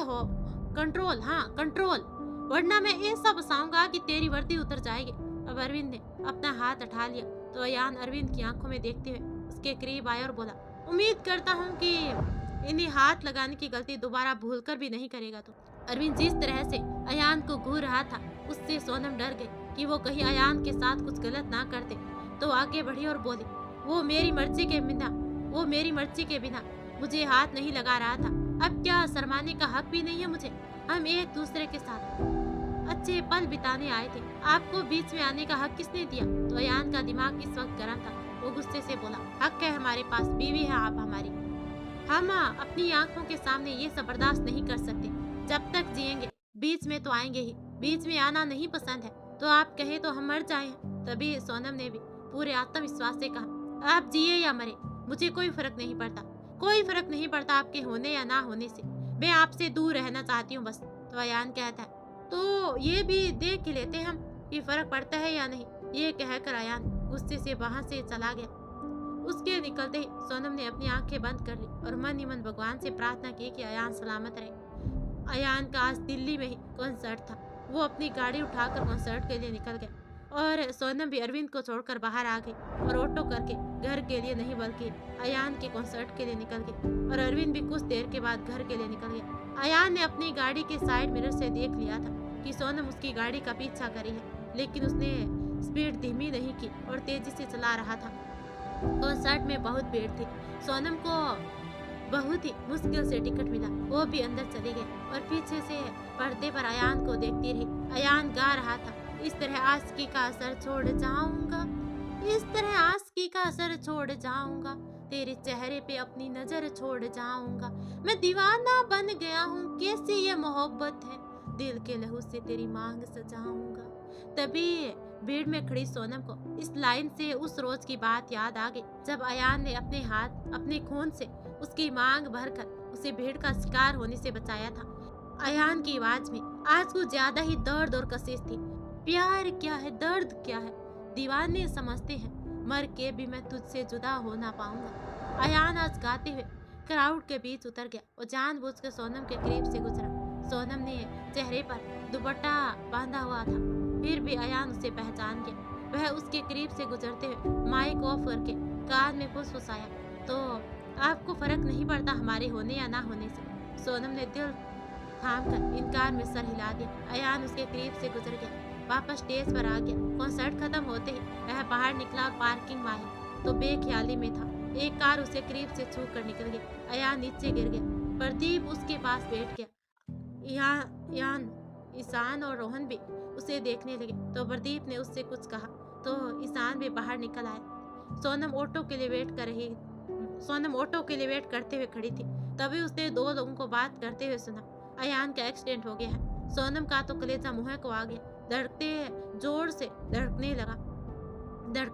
धड़कने लगी। कदम साथ नहीं दे रहे थे, पर फिर भी वो उन लोगों की तरफ बढ़ी और धड़कते दिल के साथ बोली, क्या कहा आपने? अभी किसका एक्सीडेंट हो गया है? उनमें से एक बोला, अयान का। कॉन्सर्ट के बाद पार्किंग में गए तो वहीं एक्सीडेंट हो गया। सोनम बेतहाशा सी भागती हुई पार्किंग में पहुंची तो अयान को घेर कर उसके बैंड और ग्रुप के मेंबर खड़े थे। सोनम डरते डरते आगे बढ़ी और स्टाफ मेंबर को किनारे करके घेरे के अंदर आई तो जमीन पर पड़े अयान को देखकर उसकी चीख निकल गई। वह चीख मारते हुए जोर जोर से दहाड़े मारकर रो उठी। अयान के पास बैठी हुई वह जोर जोर से रो रही थी और अयान को उठाने की कोशिश कर रही थी। तभी सोनम रोते हुए चीखी, हॉस्पिटल क्यों नहीं ले जा रहे आप सभी ने? प्रदीप ने आराम से कहा, एम्बुलेंस को कॉल किया आती होगी। सोनम उसे इतने आराम से बोलते हुए देखकर चिढ़ उठी और रोते हुए गुस्से से बोली, तुम इतने नॉर्मल कैसे हो सकते हो? दोस्त है ना तुम्हारा, एम्बुलेंस का वेट करने में कुछ हो गया तो इसे गाड़ी में बिठाकर तुम भी तो ले जा सकती हो ना हॉस्पिटल। प्रदीप ने उसके पास बैठते हुए धीमी आवाज में बेपरवाही से कहा, चिल करो ना यार, जिस तरह तुम इसे सोनिका की हालत का जिम्मेदार मानती हो उसी तरह मैं भी इसे दोस्ती मानता हूँ। कोई फर्क नहीं पड़ता मुझे अगर इसे कुछ भी हो जाए तो। सोनम का जी तो किया कि प्रदीप के गाल पर एक थप्पड़ रसीद दे, लेकिन स्टाफ मेंबर्स के वहां मौजूद होने के कारण वह ऐसा नहीं कर सकी और बोली, दफा हो जाओ मेरी नजरों के सामने से। वह अयान को जंग छोड़ते हुए बोली, अयान उठो। अयान नी बन पड़ा रहा तो सोनम की हिम्मत जवाब देने लगी और फिर जोर जोर से चीखते हुए रो उठी। उसकी धड़कनें बेतहाशा बढ़ गई और जार जार कर रोते हुए सोनम का आसमान की तरफ उठा चेहरा उसी तरफ उठा रह गया। गले से चीख निकलनी बंद हो गई, सांसें ऊपर की ऊपर ही टंग गई और सोनम की आंखें बंद होने लगी तो सभी डर गए। अयान, ईशान, रोहन और प्रदीप एक साथ चीखे तो अयान ने आंखें खोली और घुटनों के बल बैठी। सोनम की बंद आवाज और वो हालत देखी तो उसने सोनम को पकड़कर अपनी गोद में गिरा लिया और कसकर सीने से भींचते हुए बोला कि रिलैक्स, सांस लीजिए, सब ठीक है, बिल्कुल रिलैक्स हो जाइए, कुछ नहीं हुआ हमें, हम पूरी तरह से ठीक है, एक क्रोंच तक नहीं आई हमें, ये सब खून फाखड़ ये सब कुछ नकली है, हम ठीक है शहजादी, हम बिल्कुल ठीक है। प्रदीप ने उन सबको इशारा किया तो सब वहां से हट गए और दोनों को अकेला छोड़ दिया। अयान ने सोनम को खुद से चिपका कर रखा, तब जाकर धीरे धीरे सोनम की सांसें लौटी और वह खांसने लगी। अब अयान ने उसके चेहरे को खुद से अलग किया और उसके आंसू पहुंचते हुए आंखों को चूमकर फिर से उसे सीने से लगा लिया। उसके सीने से लगी हुई सोनम अब भी बेतहाशा सिसक रही थी तो अयान ने उसे खुद से अलग करते हुए पास रखी पानी की बोतल उठाकर उसके होठों से लगा दी। पानी पीजिए, अयान ने कहा। बदहवास सी सोनम ने पानी पिया, फिर अयान का चेहरा देखा तो अयान ने उसे खुद से अलग करते हुए कहा, बस हो गया, हम ठीक है, देखिए सब कुछ नकली है, ये खून ये जख्म। उससे दूर होकर सोनम ने एक थप्पड़ उसके गाल पर रख दिया और आंसू भरी आंखों से ही उसे देखते हुए चीखी, हिम्मत भी कैसे हुई आपको ऐसी नाटक करने की? मजाक समझ रखा है? अगर दोबारा ऐसी हरकत की तो जान से मार दूंगी। अयान ने उसकी कलाई पकड़कर उसे खुद के करीब खींचा और निगाहों में देखते हुए बोला, तो मार ही दो ना, किस्सा खत्म कर दो, हो जाएगा एक बार से, किस्सा खत्म हो जाएगा एक बार में ही। सोनम ने निगाहें नीचे कर ली और उससे दूर हटना चाहा तो अयान ने उसे फिर से कमर में बाहें फंसाकर खुद के करीब कर लिया और बोला, जी नहीं सकती हमारे बिना और कहती हो कि फर्क नहीं पड़ता। फर्क नहीं पड़ता है और फिर भी हमारे छोटे से नाटक से आपकी सांसें अटक गई, हमें थप्पड़ मारने के लिए आपके हाथ तक उठ गए। मर जाएंगे तो अच्छा ही होगा ना, बीच में नहीं आएंगे जीते जी। तो हम जब जब उसे अपने करीब देखेंगे हमारा खून खोलेगा। हम नहीं रख पाएंगे सब। आपके दूर जाने को संभलना मुश्किल है। हमारा हक छीन कर किसी और को वो हक दे दोगे आप। डरते हैं हम ये सब सोचकर। जल रहे हम आपसे दूर होकर। हमारे दिन रात ठहर गए, गुजरते ही नहीं है। हम अकेले नहीं जलेंगे इस आग में। हम जलेंगे तो जिसकी वजह से उन तक भी ये आग पहुंचेगी ही। सोनम ने उससे दूर होते हुए कहा, हमेशा जलने जलाने की बात क्यों करते हैं आप? तो अयान ने उसकी आंखों में झांकते हुए कहा, हमेशा नहीं करते, लेकिन ये मामला इसका है और इसका खाक होने पर और खाक करने पर मजबूर न कर दे तो क्या खाक इसका है? तो सोनम उसकी आंखों में देखती रह गई और अयान कुछ पल के बाद मुड़कर अंदर चला गया जिधर उसके स्टाफ मेंबर्स थे। और सोनम घर पहुंची तो अरविंद पहले से ही वहां लॉन में मौजूद था। उसे देखकर सोनम के पैर ठिठक गए और फिर खुद को मजबूत करते हुए वह उसकी तरफ बढ़ी। अरविंद सोनम के रेस्टोरेंट से जाने के बाद ये सोचकर उसके घर आया कि माफी मांग लेगा, लेकिन सोनम वहाँ नहीं थी तो उसका दिमाग गर्म होने लगा। वो सीधे अयान के कॉन्सर्ट में पहुंच गया और पार्किंग में सोनम और अयान को एक साथ देख लिया और फिर उनसे पहले ही निकल गया और यहाँ आकर सोनम का इंतजार कर रहा था। कहानी के पार्ट 5 में हमने देखा था कि अरविंद ने सोनम को अयान के कॉन्सर्ट में देख लिया था, तो अब वह सोनम के घर आया और गुस्से में लाल पीला होकर लॉन में बैठा हुआ था। आज सोनम के चाचा का परिवार घर पर नहीं था, तो वो एक चौकीदार को रखवाली के लिए छोड़ गए थे। जब सोनम घर पहुंची तो अरविंद ने सीधे सवाल किया, कहाँ थी? रेस्टोरेंट से तो तुम बहुत पहले निकल गई थी ना? तो सोनम ने दूसरी तरफ देखते हुए कहा, मूड ठीक नहीं था इसलिए यूं ही टहलने निकल गई थी। तभी अरविंद ने पूछा, कहाँ? सोनम ने कंधे उचकाते हुए कहा, कहीं नहीं, यहीं पास में ही थी। तो अरविंद उसके सामने चला आया और बोला, किसके पास थी? तो सोनम ने अब उसकी निगाहों में देखा और बोला, क्या मतलब? तभी अरविंद ने उसके कंधे पकड़ते हुए गुस्से से कहा, सब जानता हूं मैं, मेरे सामने इनोसेंट बनने के ढोंग मत करो। तो सोनम ने अपने कंधे झटककर उसका हाथ हटाने की कोशिश करते हुए कहा, हाथ हटाओ, अब हाथ हटाओ अपने और दूर रहकर बात करो मुझसे। तभी अरविंद ने एक हाथ उसके कंधे पर ही रखा और दूसरे हाथ से उसका चेहरा ऊपर करते हुए बोला, मेरे करीब आना अच्छा नहीं लगता, मेरा छूना गलत लगता है। और जमील के साथ उसकी बाहों में लिपटी हुई थी, उसकी गोद में बैठी थी। तुम्हें तब अच्छा लग रहा था? तो सोनम फटी आंखों से उसकी तरफ देखने लगी और खुद को छुड़ाने की कोशिश करने लगी, लेकिन अरविंद ने उसे नहीं छोड़ा और उसके चेहरे पर झुकते हुए बोला, मैं हाथ पर अपना हाथ भी रख दूं तो तुमसे बर्दाश्त नहीं होता? एक बार मेरे प्यार में पड़कर तो देखो, जमील को भूल जाओगे। अब उसने सोनम के गाल को चूमना चाहा तो घबराहट से कांपती हुई सोनम ने पूरी जान लगाकर उसे खुद से दूर धकेला और तभी साथ ही साथ अरविंद के चेहरे पर एक मुक्का भी पड़ा जिसकी वजह से वो सोनम से दूर हट गई। सोनम ने उस ओर देखा तो वो सोनिका थी। अब दूर हट चुके थे, अरविंद के सामने खड़ी थी और बोली, हिम्मत कैसे हुई तेरी मेरी बहन के करीब आकर उसे जबरदस्ती करने की? मुंह तोड़ दूंगी तेरा। शकल पहले ही कोई खास नहीं है, देखने लायक भी नहीं बचेगा। तभी अरविंद ने उंगली दिखाई और आगे बढ़कर कुछ बोलना चाहा तो सोनिका ने चुटकी बजाते हुए कहा, उंगली नीचे कर और कदम पीछे ले, क्योंकि तेरा हाथ तोड़ने का जी वैसे भी हो रहा है मेरा। तेरी वजह से मेरे कुछ महीने बर्बाद हो गए। इतने दिनों में कितनी मस्ती करती, कहाँ घूमती, पर तेरी वजह से मैं बेड पर पड़ी हुई थी। आज ही होश आया और आते ये सब देखकर खून खोल गया। जिसके साथ तू चेप होने की कोशिश करे, बीवी है वो किसी और की, और उससे भी बढ़कर बहन है ये मेरी, जान से भी ज्यादा प्यारी है, जान से भी ज्यादा प्यार करती हूँ इससे, और इसका गवाह तो तुम भी है, क्योंकि तेरी जो गोली मेरी बहन को लगती मैंने उसे अपने ऊपर लिया। तभी अरविंद ने कमर पर हाथ रखते हुए कहा, हो गया साली साहिबा? तो सोनिका बोली, ए मुंह बंद रख अपना, साली होगी तेरी बहन। कहते हुए सोनिका आगे बढ़ी तो सोनम ने उसे पकड़ लिया। तभी अरविंद मुस्कुराते हुए बोला, तुम्हारी बहन ने जमील से अलग होने का फैसला कर लिया है और मैं जल्दी ही शादी करेंगे। तो सोनिका ने व्यंग्य से कहा, लंगूर अंगूर के सपने देख रहा है? तो अरविंद ने हंसते हुए कहा, मेरी बात पर यकीन नहीं है तो अपनी बहन से ही पूछ लो। सोनिका ने सोनम की ओर देखा तो सोनम ने नजरें चुरा ली। सोनिका उसके पास चली आई और बोली, क्या बात है, बता मुझे, ब्लैकमेल कर रही है तुझे? तो सोनम ने इनकार में सर हिला दिया। तो सोनिका ने पूछा, फिर प्रॉब्लम क्या है? क्या उल जुलूल बक रहा है ये? उधर प्रदीप सोनिका को घर पर ना पाकर वहीं चला आया। अब दरवाजे से अंदर आकर सोनिका के पास खड़ा हो गया। तभी अरविंद ने हंसते हुए कहा, ये सच्चाई है, बक नहीं रहा हूँ साली साहिबा। तो सोनिका कहती है, खबरदार जो मुझे साली बोला।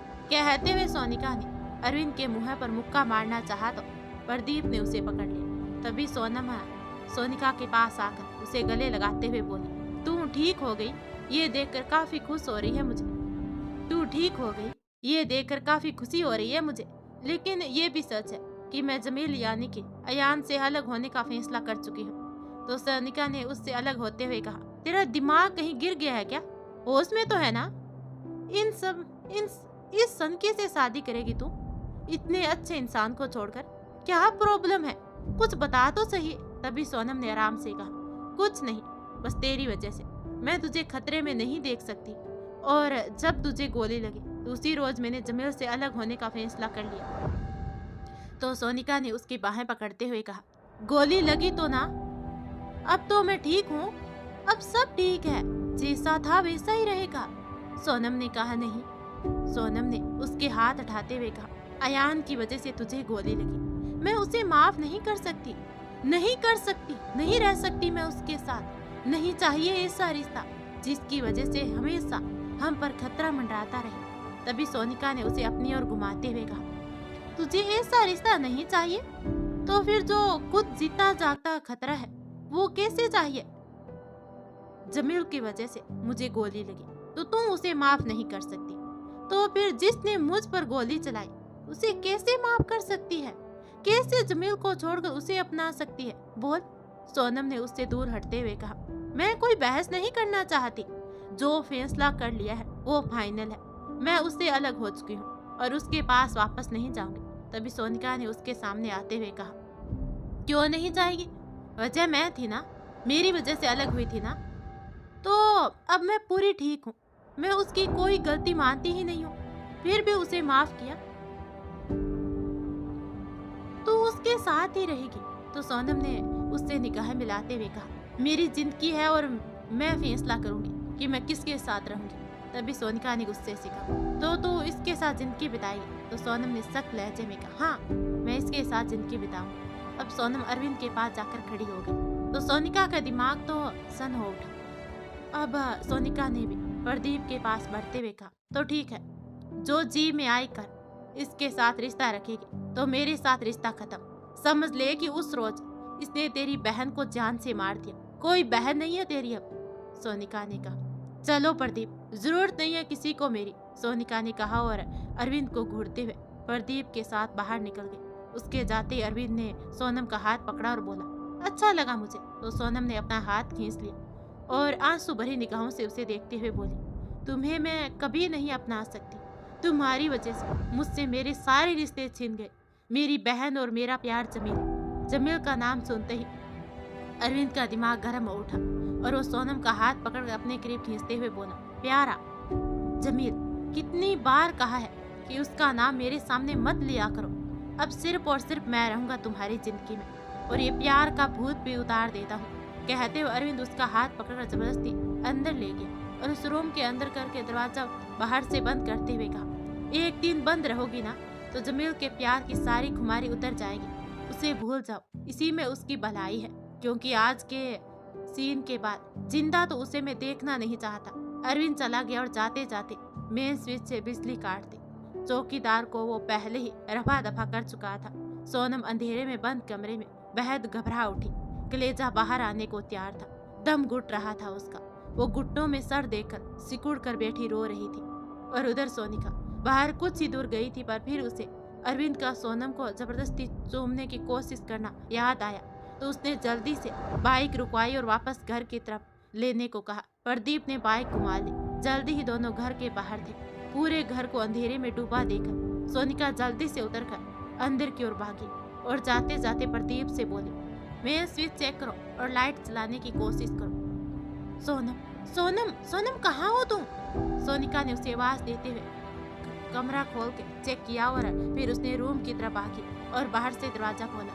मोबाइल की रोशनी में घुटनों में सर छिपाई सोनम नजर आई तो सोनिका भागकर उसके पास घुटनों के बल जा बैठी और उसके कंधे पर हाथ रखा। सोनम, सोनम ने जब कंधे पर हाथ महसूस हुआ तो उसने घुटनों के बाहर सिर उठाकर देखा और सोनिका को देखते उसे कसकर गले से लगा लिया। उसकी बेतहासा तेज चलती धड़कनें सोनिका को महसूस हो रही थी।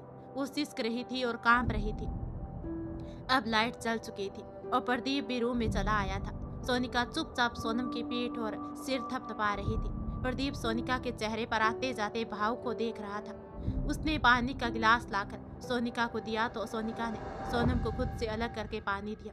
सोनम ने पानी पी लिया तो सोनिका ने उसके चेहरे को हथेलियों से भरते हुए कहा, ठीक है तुम?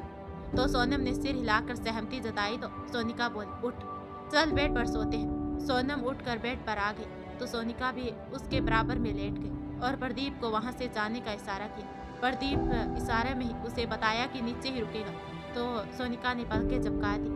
अब सुबह मुँह अंधेरे ही अरविंद सोनम के घर पहुंचा तो सोनिका दरवाजे पर ही नजर गड़ाई हुई थी।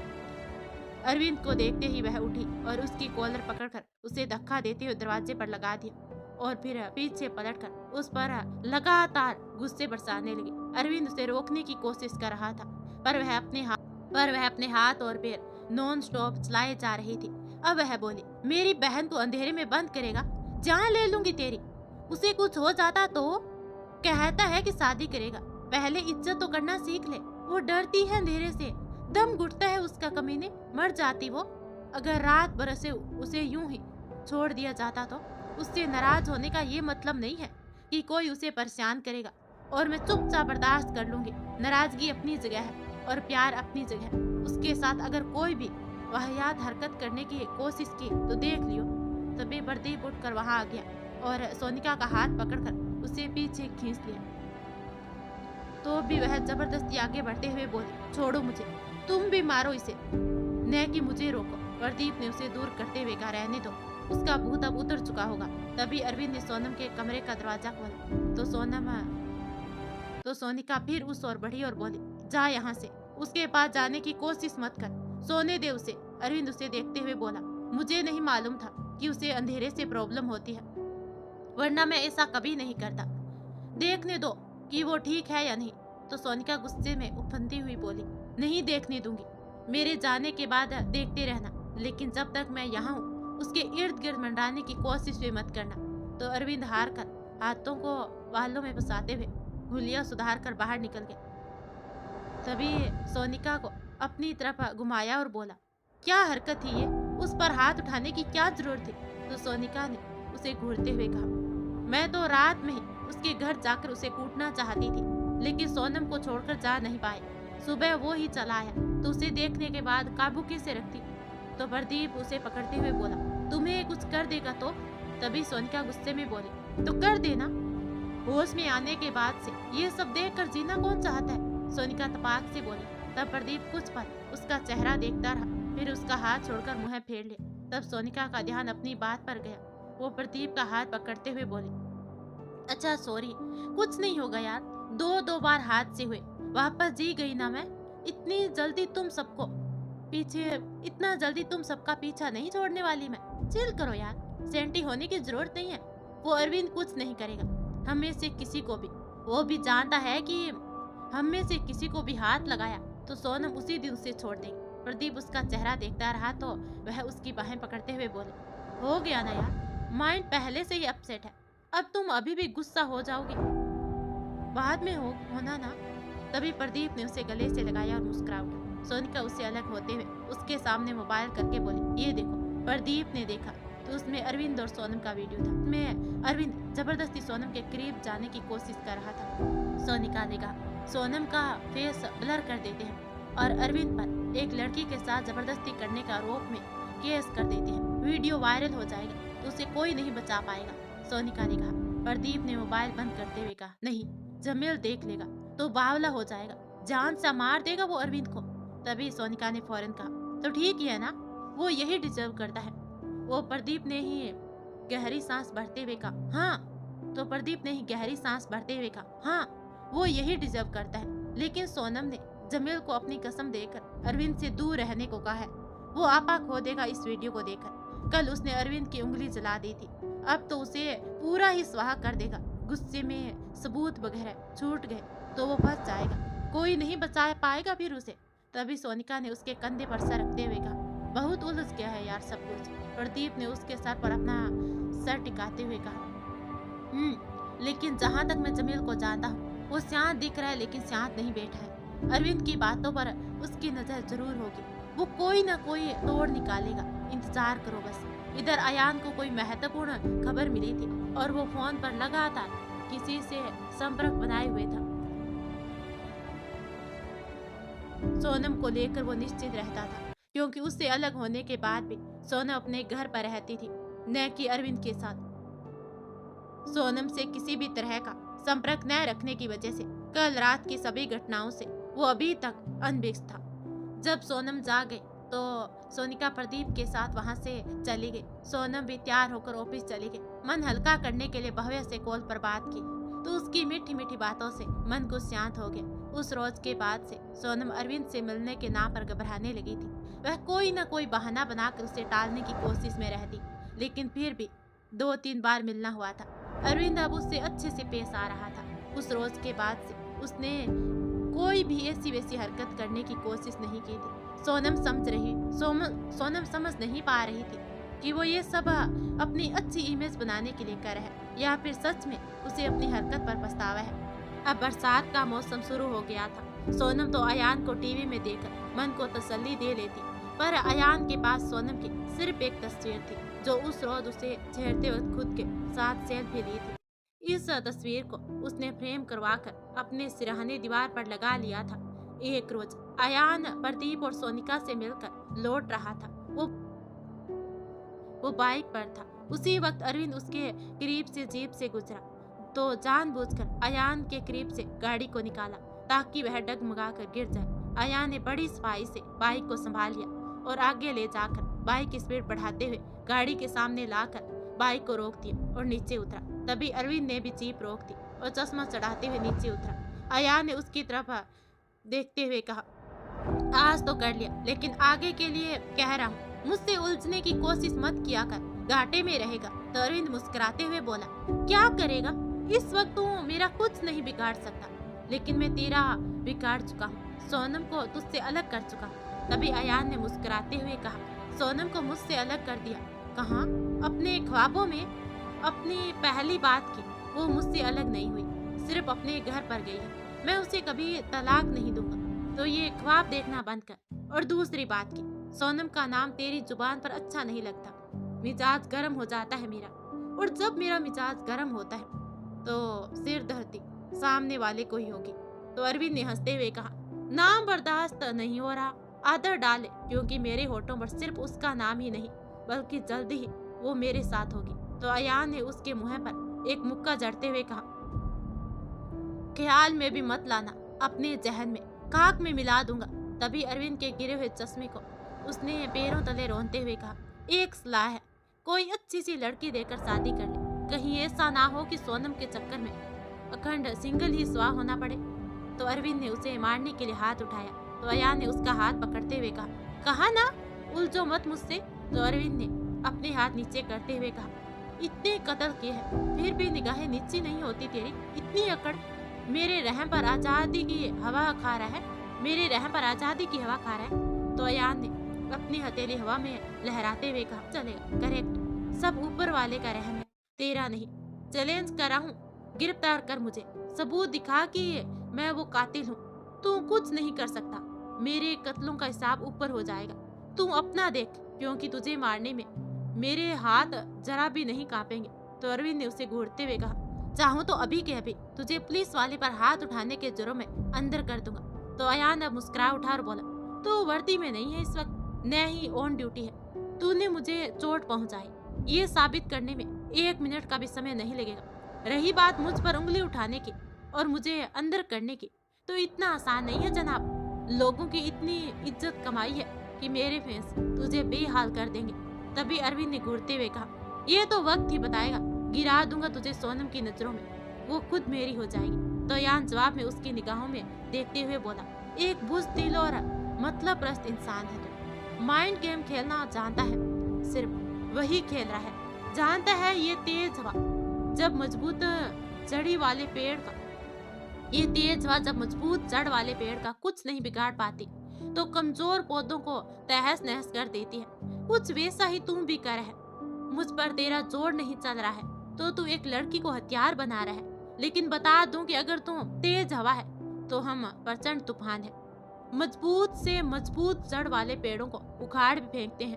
तो अरविंद ने भी जबड़े बींचते हुए कहा, अभी तो कहानी शुरू हुई है। तभी अयान ने मुस्कुराते हुए जेब से लाइटर निकाला और उसके फ्लेम से खेलते हुए कहा, बेशक कहानी शुरू तूने की है, अंत मैं करूंगा और उस वक्त तेरे नाम के आगे मरहूम लिखा होगा। तुझे मौका है, तू अपने सारे अंदाज दिखा, अगाजा दिखा। मैं मौत की तरह तुझे अंजाम दिखाऊंगा।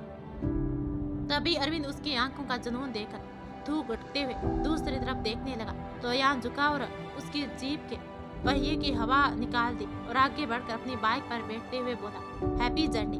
तो अरविंद ने जीप पर गुस्से से लात मारी। वहीं अयान बाइक स्टार्ट करके गुनगुना उठा, जहां तेरी ये नजर है मेरी जहां मुझे खबर है। कुछ रोज के बाद सावन का महीना चल रहा था। घटाएं आकाश में मंडरा रही थी। सोनम के ऑफिस में आज फंक्शन था तो वो जरा लेट ही घर लौटी थी। चाची की तबीयत खराब थी इसलिए वो किचन के काम निपटाने लगी। आज उसे अयान की बहुत याद आ रही थी। उसे बाहर इतना खूबसूरत मौसम था कि उसका जी चाह रहा था कि अयान के साथ इस मौसम का मजा ले। आसमान में अटखेलियां करते खूबसूरत बादल दिल से जाने कैसे जज्बात जगा रहे थे। हल्की रिमझिम बरसात के साथ ठंडी हवा के झोंके मन को भिगो रहे थे। बार बार नजरें बाहर देख रही थी कि अयान नजर आ जाए। जाने क्यों दिल में ख्वाहिश सी जग रही थी, काश आज अयान आ जाए। वह काम करते करते ही सोच उठी, फोटो को सिले बैठी हूँ लेकिन बहुत याद आ रही है तुम्हारा वो मखमली सा स्पर्श। कानों में तुम्हारी सांसों के चलने की आहट आज भी महसूस होती है। बहुत ही नागवार से वक्त है ये, बहुत ही कठिन है ये सफर जो अकेले काट रही हूँ। क्या दिन थे वो जब दरवाजे पर तुम्हारे पैरों की आहट सुनकर सीने में दिल जोर जोर से धड़क उठता था। अब तो वो सब सिर्फ एक सपना है। मुरझा गई मेरी धड़कनें। अब तो शायद तुम्हारी मोहब्बत की बरसात होने पर ही ये दोबारा धड़कना सीखेगा। वह ख्यालों से बाहर आई। आज रोटी खाने का जी नहीं कर रहा था तो सोनम अपने लिए एक बाउल नूडल्स बनाकर रूम में आ गई। पेन ड्राइव पर लगा दिया और हल्की सी आवाज में सॉन्ग सुनने लगी। सोनम को इस सॉन्ग को सुनकर अयान की और ज्यादा याद आने लगी तो उसने सॉन्ग पॉज कर दिया। इधर अयान भी बेचैनी से यहाँ वहाँ टेल रहा था। सुकून ही नहीं मिल रहा था। आज तो ये मौसम जैसे कोई सरगम से सुना रहा था और इस सरगम पर प्यार का साथ जरूरी सा लग रहा था। लेकिन विडम्बना ये थी कि दिल पर ही दूर था। सोनम के साथ की गई सारी हसीन छेड़खानी उसे आज याद आ रही थी। दिल के सोए जज्बात जागने को आतुर थे। ये मौसम और उस पर सोनम की यादों का सितम चैन नहीं लेने दे रहा था। ये खुमारी की लो जैसे शराब से भी ज्यादा चढ़ रही थी। अयान उठा और अंदर चला गया। अलमारी से कुछ निकालने लगा। फिर सोनम की तस्वीर को देखते हुए बोला, आपको देखने को अरमान मचल रहे हैं। आज इतने अच्छे सर्द मौसम में भी आपकी यादें हमें खा किए जा रही है। इतने अच्छे सर्द मौसम में भी आपकी यादें हमें खा किए जा रही है। कैसे समझाएं दिल को, क्या आपसे मिलने की जो बेचैनी हम में है वो आप में नहीं है? कैसे बताएं कि आपकी करीबी से कैसा महसूस होता है? भीग जाते हैं हम आपकी खुशबू में। इतना तड़प रही है आप मुझसे दूर जाकर। हमसे तो आपको कभी तड़पाया नहीं जाता। हम हर मुश्किल की जंजीर को भेद कर आप तक जरूर पहुंचेंगे। उधर सोनम सॉन्ग पॉज करने के बाद रूम में बिस्तर को सही करने लगी। आज प्रोग्राम था तो वो साड़ी पहन कर गई थी ऑफिस और आकर काम में लग गई थी तो चेंज करने का वक्त ही नहीं मिल पाया था। कमर में साड़ी के पल्लू को दबाए वो बहुत ही खूबसूरत लग रही थी।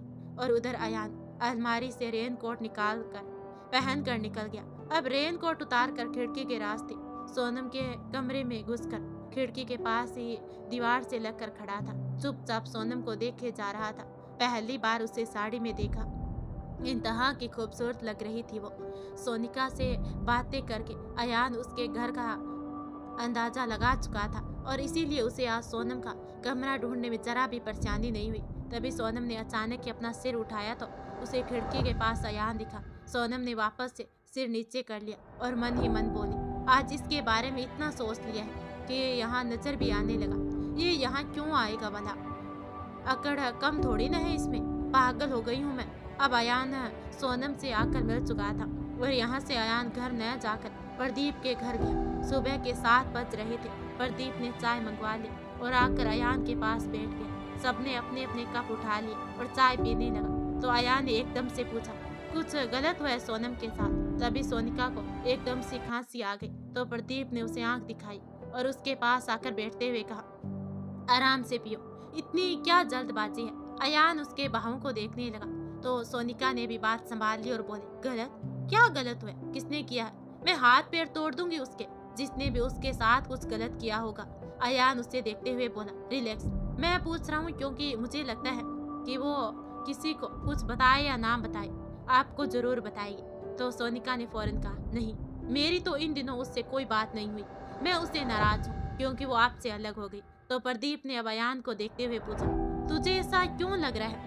अयान ने कप को प्लेट में घुमाते हुए कहा, क्योंकि कल मैं उससे मिलने गया था और मेरे जाने के नाम पर उन्होंने मुझे जिस तरह गले लगाया, मुझे ऐसा लगा कि वो खुद को असुरक्षित महसूस कर रही और अपने घर में ऐसा खौफ क्यों होगा उन्हें। तभी सोनिका और प्रदीप एक दूसरे का चेहरा देखने लगा। फिर जैसे अयान सिर ऊपर उठाने को हुआ, दोनों ने एक दूसरे से नजर हटा ली और सोनिका बोली, आप कुछ ज्यादा ही सोच रहे हैं। वो भले आपसे दूर हो गई है लेकिन प्यार तो आपसे ही करती है ना, इसलिए जाने के बारे में सुनकर अलग होने का सोचकर डर गई होगी और गले लगा लिया होगा।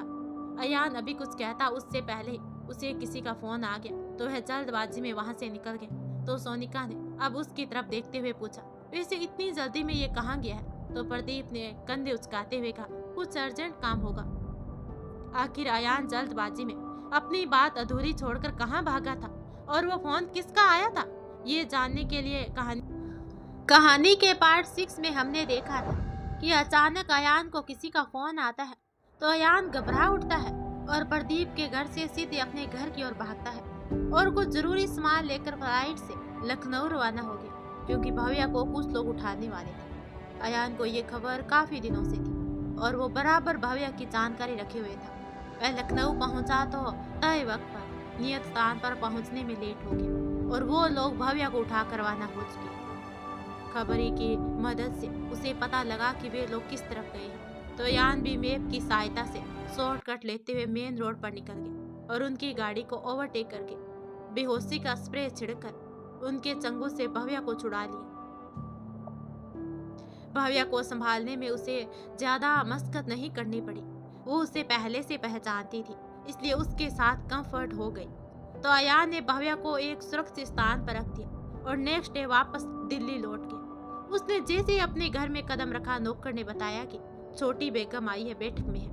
अयान उस तरफ बढ़ गया और अंदर कदम रखते ही जैसे अरविंद पर नजर पड़ी, उसके जबड़े कस गए। वह आगे बढ़ते हुए बोला, इतनी हिम्मत कहाँ से आई तुझमें कि मेरे घर के अंदर कदम रख दिया? तो अरविंद के कुछ बोलने से पहले ही सोनम बोली, आप कहाँ थे? तभी अयान ने अरविंद को घूरते हुए कहा, कुछ जरूरी काम से कहीं गए थे। तो सोनम ने पूछा, कहाँ?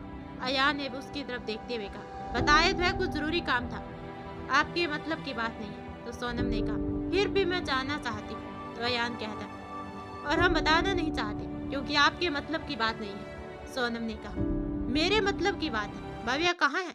सोनम ने उसकी निगाहों में देखते हुए पूछा। अयान की नजर मिलते ही वो बोला, ये आप हमसे क्यों पूछ रही हैं? इससे क्यों नहीं पूछती? सोनम ने आंखों से गुस्सा बरसते हुए कहा, क्यों पूछूं मैं इससे? ये मेरा कोई नहीं है, कोई रिश्ता नहीं है इससे, लेकिन आप मेरे पति हैं, आपसे सवाल जवाब करने का हक है मुझे। अयान ने उससे आंखें मिलाकर कहा, बेशक आपको हक है हमसे सवाल जवाब करने का, लेकिन इस तरह एक गैर के सामने हम आपकी जगह होते तो हम आपसे अकेले में सवाल जवाब करते, इस तरह से नहीं। जिस लहजे में आप हमसे सवाल करे हैं उसे ये जाहिर हो रहा है कि आप हमें ऑलरेडी मुजरिम मान चुके हैं। तो सोनम ने कहा, बात मत घुमाइए। तभी अयान ने गंभीरता से कहा, हम नहीं घुमा रहे बात। तो सोनम ने पूछा, आप लखनऊ थे? अयान चुपचाप उसका चेहरा देखता रहा। तो सोनम बोला, हाँ या ना जवाब दो। हाँ, अयान ने उसकी निगाहों में देखते हुए कहा। तो सोनम ने अब उसे मारने के लिए हाथ उठाया। तो अयान ने उसका हाथ पकड़ लिया और एक नजर उसकी तरफ गुस्से भरी नजरों से देखा, फिर उसकी हथेली को चूम लिया। तो सोनम ने अपना हाथ खींच लिया। अरविंद के तो तन मन बदन में आग लग गई। वो एकदम से बोला, हिम्मत कैसे हुई उसे चूमने की? तो अयान ने उसे गुस्से से देखते हुए कहा, हिम्मत क्यों चाहिए? तेरी बीवी को चूम रहा हूँ क्या? अपनी बीवी से प्यार जताने के लिए मुझे किसी की इजाजत की जरूरत नहीं है।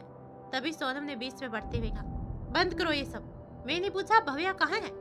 कभी सोचा नहीं था कि अरविंद को मेरी नजरों में गिराने और मुझे वापस अपनी जिंदगी में लाने के लिए आप भव्या का इस्तेमाल करेंगे। इस हरकत के बाद आप मुझसे प्यार की उम्मीद मत रखना। मुझे प्यार और जिम्मेदारी में से एक को चुनना हो तो मैं जिम्मेदारी ही चुनूंगी। भव्या मेरी जिम्मेदारी है, मेरी प्राथमिकता है, बाकी सब कुछ उसके बाद है, फाइनल। अयान ने सोफे पर बैठते हुए कहा और बोला, चलिए आपकी ये तोहमत भी हम स्वीकार करते हैं। वैसे हमें यकीन नहीं हो रहा कि इसने आपसे ये सब कहा और आपने मान लिया। तो सोनम ने सर हिलाते हुए कहा, नहीं, आपने खुद अभी माना कि आप लखनऊ गए थे। तभी अयान ने अपना हाथ हवा में उठा दिया। मतलब साफ था कि वो कुछ सुनना नहीं चाहता। अयान अब उठा और बेहद ठंडेपन के साथ अरविंद की आंखों में आंखें डालकर बोला, तो हमने भव्या को उठाया ना, चैलेंज करते हैं तुझे। पुलिस वाला है ना तू, 2 दिन का वक्त दिया, ढूंढ कर दिखा उसे और साबित कर कि हमें गुनहगार है, कि मैं गुनहगार हूँ। 2 दिन में तुम अगर साबित नहीं कर पाया तो हम साबित करेंगे तूने भव्या को उठाया, ताकि तू हमें सोनम की नजरों में गिराकर अपना कद ऊंचा कर सके। और अगर 2 दिन में तू भव्या को नहीं ढूंढ पाया तो कभी सोनम के आसपास नजर मत आना, हम दोनों की जिंदगी से दूर जाना। तो अरविंद बिना किसी भाव के उसका चेहरा देखता रहा, फिर नजर हटाकर बोला, मंजूर है, 2 दिन मेरे लिए तो 24 घंटे काफी है। तो अयान ने कहा, ये भी देख ही लेंगे हम, तुम्हारी औकात पता है हमें। अब वह बाहर निकलने लगा तो अयान बोला, लगा ले अपनी पूरी टीम भव्या की खोज में, लेकिन इतना याद रखना कि हजारों जुगनू मिलकर भी एक चांद जितना नहीं चमक सकती, कोई मुकाबला है ही नहीं। वह बुन कर बाहर निकल गया तो सोनम भी जाने लगी। अयान ने आगे बढ़ चुकी सोनम का हाथ पकड़ लिया और बिना उसकी तरफ देखे बोला, आपकी नजरों में हमारे किरदार के लिए सवाल देकर आज हमें पहली बार बहुत बुरा लगा। आपकी बेकिनी ने हमें सुलगा कर रख दिया, हम नाराज हैं आपसे। अयान ने अपनी बात कहकर उसका हाथ छोड़ दिया तो सोनम ने भी बिना उसकी तरफ मुड़े ही कहा, मुझे बस इतना पता है कि भव्या गायब है। दोनों में से जिसने भी ये काम किया है बहुत गलत है। मेरा दिमाग इस वक्त जरा भी काम नहीं कर रहा। मुझे नहीं पता कि आप दोनों में से कौन चाल चल रहा है। मुझे सिर्फ मेरी भव्या वापस चाहिए और वो भी सही सलामत। अब वो बाहर निकल गई और अयान सोफे पर बैठ के वह खुद से ही बोला, हम भव्या को आपको सही सलामत ही लौटाएंगे, लेकिन अभी उसे आपसे दूर और किसी की जानकारी में न रखना ही जरूरी है। अरविंद इतना गिर चुका है कि जरा भी गैरत नहीं बची उसमें। भव्या को उठाकर एक अनाथालय में बेचने वाला था। पल पल हमारी नजर उस पर ही रहती है। उसका मकसद सिर्फ आपको हासिल करना है। हम हमेशा से जानते थे कि वो भव्या को कभी नहीं अपना सकता। जो इंसान आपको हमारे नाम पर ब्लैकमेल कर सकता है वो आपको पाने के लिए किसी भी हद तक गिर सकता है। देखना ये है कि वो इन 2 दिनों में क्या करता है। पहले 2 मौके दे चुके हैं हम उसे, पहली बार आपसे बदतमीजी करने पर और दूसरी बार खुद के साथ बदतमीजी करने पर। अब जिस भी हद तक गिरेगा ये बस उसको तीसरा और आखिरी मौका दिया है। फिर कोई कसम कोई दीवार नहीं रोक सकेगी हमें। और उधर अरविंद पूरी जान लगा रहा था भव्या को ढूंढने के लिए। लखनऊ भी अपनी एक टीम को सिविल ड्रेस में भेज चुका था। चाहकर भी लखनऊ पुलिस की मदद नहीं ले सकता था, क्योंकि ऐसा करने पर छानबीन में वो खुद भी पकड़ा जाता। आखिर उठवाया तो उसने ही था ना। पहले भव्या को, अयान को बीच रास्ते में भव्या को गायब कर ले गया। वैसे शाम होने को आई थी लेकिन भव्या का कुछ पता नहीं था। अयान घड़ी देखकर चुपचाप मुस्कुरा रहा था।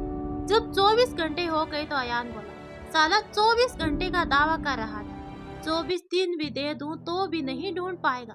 इतना बेवकूफ नहीं हो कि अपने किसी भी जानने वाले के यहाँ रखूंगा। भव्या अयान की एक फैन रिद्धि के घर आराम से सो रही थी।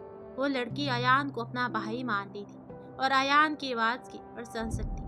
अयान ने कई बार अकाउंट में पैसे ट्रांसफ़र करके उसकी फाइनेंशियली मदद की थी। एक बार उसने अयान को अपना कार्ड दिया था और लखनऊ आने पर घर आने का आग्रह किया था। अयान ऐसे तो कभी गया नहीं था, लेकिन उस रोज़ उस लड़की का कार्ड काम आ गया और अयान ने भव्या को वहीं सुरक्षित छोड़ दिया। लेकिन सोनम परेशान थी, भव्या से बात नहीं हो पाई थी। हरीश को जाने कितनी बार वो फोन लगा चुकी थी, लेकिन हर बार निराशा ही लगी। वो सोच में डूबी थी, बिना माँ बाप की बच्ची के साथ कितना गलत व्यवहार होता है, इसकी उदाहरण तो खुद मैं ही हूँ। घर वाले बदल जाते हैं तो फिर बाहर वालों से क्या उम्मीद रखें। भव्या को एक और सोनम नहीं बनने देना चाहती थी। उसके सिर पर हमेशा अपनी छाया रखनी चाहती थी। जाने कहाँ होगी वो बच्ची। अरविंद सही कह रहा था या फिर अयान। गलत सही कोई भी नहीं हो, लेकिन भव्या तो गायब है। कुछ समझ में नहीं आ रहा कि क्या करूं, किस पर विश्वास करूं। भव्या जाने किस हालत में होगी। दूसरे दिन अयान पूरा दिन गुजार कर जब शाम ढलने लगी और अंधेरा बढ़ने लगा तो सोनिका और प्रदीप से मिलने चल दिया। अभी आधे रास्ते पहुंचा था कि तभी फोन बज उठा। कोई वीडियो था। अयान ने ओपन किया तो बेहोश प्रदीप नजर आया। अभी वह वीडियो खत्म हुआ तभी दूसरा वीडियो आ गया। सोनिका के चेहरे और हाथ के खुले हिस्से पर खरोच और जख्म थे। वह भी घायल हालत में बेहोशी कुर्सी से बंधी थी। तो अयान ने जबड़े बींच गए, हाथों की नसें तन गई। वह अरविंद को कॉल कर रहा था कि तभी वीडियो कॉल आ गया। अयान ने अपने गुस्से को जब्त करते हुए चेहरे को निर्विकार कर लिया और फिर कॉल ली। तभी अरविंद हंसते हुए बोला, बहुत हीरो बनने का शौक है ना तुझे, देखते हैं तेरी हीरोगिरी। इसे वीडियो पसंद तो आई ना? तो अयान ने जहर बुझे शब्दों से कहा, बड़ा खुश नजर आ रहा है तूने अपनी मर्दानगी का नमूना भेजा है, इसी की खुशी है ना? ये फेयर गेम खेलने तो तुझे आता ही है ना? आ गया अपनी औकात पर। भैया को नहीं ढूंढ पाया तो मेरे करीबियों पर वार करके अपनी नाकामयाबी छिपा रहा है। अरविंद ने कहा, अबे चुप। अरविंद ने गुस्से से कहा, मर्दानगी तो अब दिखाऊंगा, आज ही शादी करूंगा तेरी सोनम से। अरविंद अयान चीखा और उसके माथे के नसें तन गए। वो आगे बोला, जिंदा जला दूंगा तुझे। बर्दाश्त करने की जो हद होती है ना, उस हद को जब तक छू रहा था तू, अब तक मैं चुप बैठा था, पर अब उस हद को पार कर गया है तू। तभी अरविंद जोर से हंसने लगा और बोला, बड़ा अच्छा लगा तुझे इससे देखकर। एक बात बताओ, पति के मरने के बाद तलाक की कोई जरूरत ही नहीं, तेरा इंतजाम मैं कर चुका हूँ। पहले प्रदीप और सोनिका को बचाएगा नंतू, तेरे लिए ही तो सब किया है। उन्हें अगर बचा भी लेगा तो भी तुझे मरना ही होगा। बहुत दे दिया सोनम को वक्त, अब और नहीं। तेरे जीते जी वो मेरी नहीं होगी, तुझे मार ही देता हूँ। तो अयान ने फोन बंद किया और गाड़ी में रखी अपनी हुड्डी पहन ली। फिर कहीं फोन लगाया और कुछ बात करने के बाद काट दिया। कुछ देर में एक मैसेज आया। उसे पढ़ने के बाद अयान ने गाड़ी आगे बढ़ा दी। वह वहां पहुंचा जहां प्रदीप और सोनिका को रखा था। कोने में बैठकर कुछ किया और एक तरफ को हट गया। उसके बाद देखते ही देखते धुआं फैल गया। निगरानी के लिए लगे हुए लोग अपनी आंखें मलने लगे। तभी अयान ने प्रदीप के मुंह पर हाथ रखा, आधा गिलास पानी उड़ेल दिया। तभी अयान ने प्रदीप के मुंह पर पास रखा पानी आधा गिलास उड़ेल दिया। प्रदीप को छुड़ाकर उसे गले लगाया और तुरंत ही अलग होकर उसने आंखों से ही सोनिया के बारे में सवाल किया। प्रदीप ने उसे रास्ता बताया तो दोनों उस दिशा में बढ़ गए। रास्ते में आने वालों को अयान मार रहा था और प्रदीप बेहोशी की दवा मिले रुमाल का इस्तेमाल करके लोगों को बेहोश करता जा रहा था। ये रुमाल उसे अयान ने ही दिया था। वे दोनों सोनिका वाले रूम में पहुंच गए तो अयान और प्रदीप उनसे लड़ने लगे कि अयान ने उसे इशारे से सोनिका को छुड़ाने को कहा और खुद सबके साथ लड़ते हुए उन लोगों को सोनिका और प्रदीप तक पहुंचने से रोकता रहा। सोनिका होश में ही थी, बस बेहोशी का नाटक करके चुपचाप बैठी हुई थी। तभी प्रदीप उसे छुड़ाकर जैसे उसे गले लगाना चाहा, सोनिका तपाक से झुककर हाथ के बीच से निकल गई और बोली, ओ हीरो, रोमांस के बहुत मौके मिलेंगे आगे, अभी अयान की मदद करो। हाथ की सफाई का एक भी मौका नहीं गंवाना चाहती थी। कुत्तों ने मिलकर मुझे कूटा, अकेले तो हिम्मत नहीं थी किसी में। मैं भी अब इनको कूटूंगी। तभी तीनों मिलकर अरविंद के आदमियों को मारने लगे तो अयान बोला, प्रदीप प्रदीप, लोग कम है यहाँ, बाहर ज्यादा होंगे। तू नीचे जा, बेसमेंट से होकर रास्ता है एक, निकल जा सोनिका के साथ। सोनिका को सेफ रखना जरूरी है, मैं इन्हें निपटा कर निकल जाऊंगा बाद में। प्रदीप ने उसे झिड़कते हुए कहा, पागल है क्या? इतने लोगों से अकेले कैसे लड़ेगा? अरविंद तुझे जान से मारना चाहता है, इसलिए तो उसने सारा खेल रचाया है। वो तुझे मारकर सोनम को पाने का रास्ता साफ कर लेगा। आज वो शादी करेगा उससे। अयान की आंखों का भाव ही बदल गया। वो बोला, ऐसा तब होगा जब मैं नहीं रहूंगा, और मैं अरविंद को मारे बिना तो नहीं मरने वाला। तो प्रदीप ने उसे देखते हुए कहा, कहीं नहीं जा रही मैं, हम साथ रहेंगे। वे तीनों मिलकर लड़ते रहे। फिर जब कोई नहीं बचा तो वे तीनों बाहर निकल गए। निकलते निकलते सोनिका ने उस आदमी को पहचान लिया जिसने उससे फोन छीना था। उसने उसकी जेब टटोल का मोबाइल निकाल लिया और उसे एक लात मारते हुए आगे बढ़ गए। सब बाहर मौजूद एक गाड़ी में बैठे और अयान ने गाड़ी अरविंद के हॉल की तरफ घुमा ली। उधर अरविंद ने सोनम को खुद से शादी करने को कहा तो सोनम ने साफ इनकार कर दिया। तब उसने सोनम को सोनिका की वही वीडियो दिखाई जो उसने अयान को भी भेजी थी। सोनम उसे देखते ही फोन पर झपट पड़ी और स्क्रीन पर हाथ रखते हुए बोली, सोनिका। तो अरविंद हंसते हुए बोला, अभी जिंदा है, लेकिन अगर शादी से इनकार करोगी तो वो जिंदा नहीं रहेगी। तभी सोनम ने गुस्से से कहा, पुलिस वाले होकर भी तुम्हें कानून नहीं पता? जब अयान मुझे तलाक नहीं दे रहा है तो कैसे कर लूं शादी? अलग तो हो गई हूँ ना, फिर क्यों पीछे पड़ी हो मेरे? भव्या को भी तुमने ही उठाया ना? अरविंद ने उसकी निगाहों में देखते हुए कहा, उठाया था उसे अनाथ आश्रम भेजने वाला था, और सारा इल्जाम जमील के सर पर डालना ताकि वो तुम्हारी नजरों में गिर जाए और तुम खुशी खुशी मुझे अपना लो। लेकिन वो एक कदम आगे निकला। उसने 20 रास्ते भव्या को हमारे चंगुल से छुड़ा लिया और जाने कहाँ रखा है। 2 दिन से इतने सारे लोग ढूंढ रहे हैं, वो कहीं नहीं मिली। अब तुम्हें तो मैं किसी भी सूरत में नहीं छोड़ सकता, इसलिए जमील को ही दुनिया छोड़कर जाना होगा। अरविंद, सोनम चीखी और उसके गाल पर थप्पड़ मारना चाहा तो उसने सोनम का हाथ पकड़ लिया और बोला, इस तरह नहीं करते, होने वाले पति है भाई, हमारी इज्जत करो हमारी। सोनम ने अपना हाथ खींच लिया और वो बोला, अब तक तो वो ऊपर पहुंच ही भी चुका होगा, फोन कभी भी आ ही जाएगा, और तब तलाक का कोई चक्कर ही नहीं, तुम सिर्फ मेरी होगी। पंडित भी पहुंच ही चुका है, चलो शादी करते हैं। ये सुनकर सोनम तो सन्न रह गई अयान के बारे में सोचकर। लेकिन अरविंद ने तभी धीरे से, शादी करें या सोनिका की भी मौत का इंतजार करना है? अगर शादी कर लोगे तो उसे जिंदा छोड़ देंगे, वरना वो भी मरेगी आज। तो सोनम पीछे को हटते हुए दीवार से लगकर कोने में बैठ गई। शरीर बिल्कुल ही खाली हो गया। इधर अयान कुछ दूर ही गया कि तभी उसकी गाड़ी को कुछ बाइक सवारों ने घेरना शुरू कर दिया। अयान ने प्रदीप की तरफ देख के बिना ही कहा, इसलिए कह रहा था कि चले जाओ तुम लोग, साथ रहोगे तो मैं कमजोर पड़ जाऊंगा। जब देखो आ गए ना, अब देखो आ गए ना उसके भाड़े के टट्टू। तो सोनिका ने अपना मोबाइल निकाला और अयान को पावर देने के लिए उसमें वो वीडियो अयान के सामने कर दिया। उसमें अरविंद सोनम के साथ जबरदस्ती करने की कोशिश कर रहा था। अयान ने देखा तो उसने क्रोध का पारा न रहा, एक का एक गाड़ी को घुमाया, ऐसा ब्रेक लगाया कि धूल उड़ने से कुछ पल को सबको दिखना बंद हो गया। वो उन दोनों को गाड़ी में रहने को कहकर बाहर निकल गया और सफर अकेले ही टूट पड़ा। कुछ लोग धूल की धुंध में ही मारे गए और अब कुछ सामने से लड़ रहे थे। अपन बेहद गुस्से में था, अयान बेहद गुस्से में था और किसी के भी हाथ पैर तोड़ने से उसे जरा भी दया नहीं आ रही थी। बेदर्दी से सबको मारे जा रहा था। उसे भी काफी चोट आ गई थी, पर फिर भी वह नहीं रुका था। अंतिम बचे आदमी को मारा, तभी उस आदमी का फोन बजा।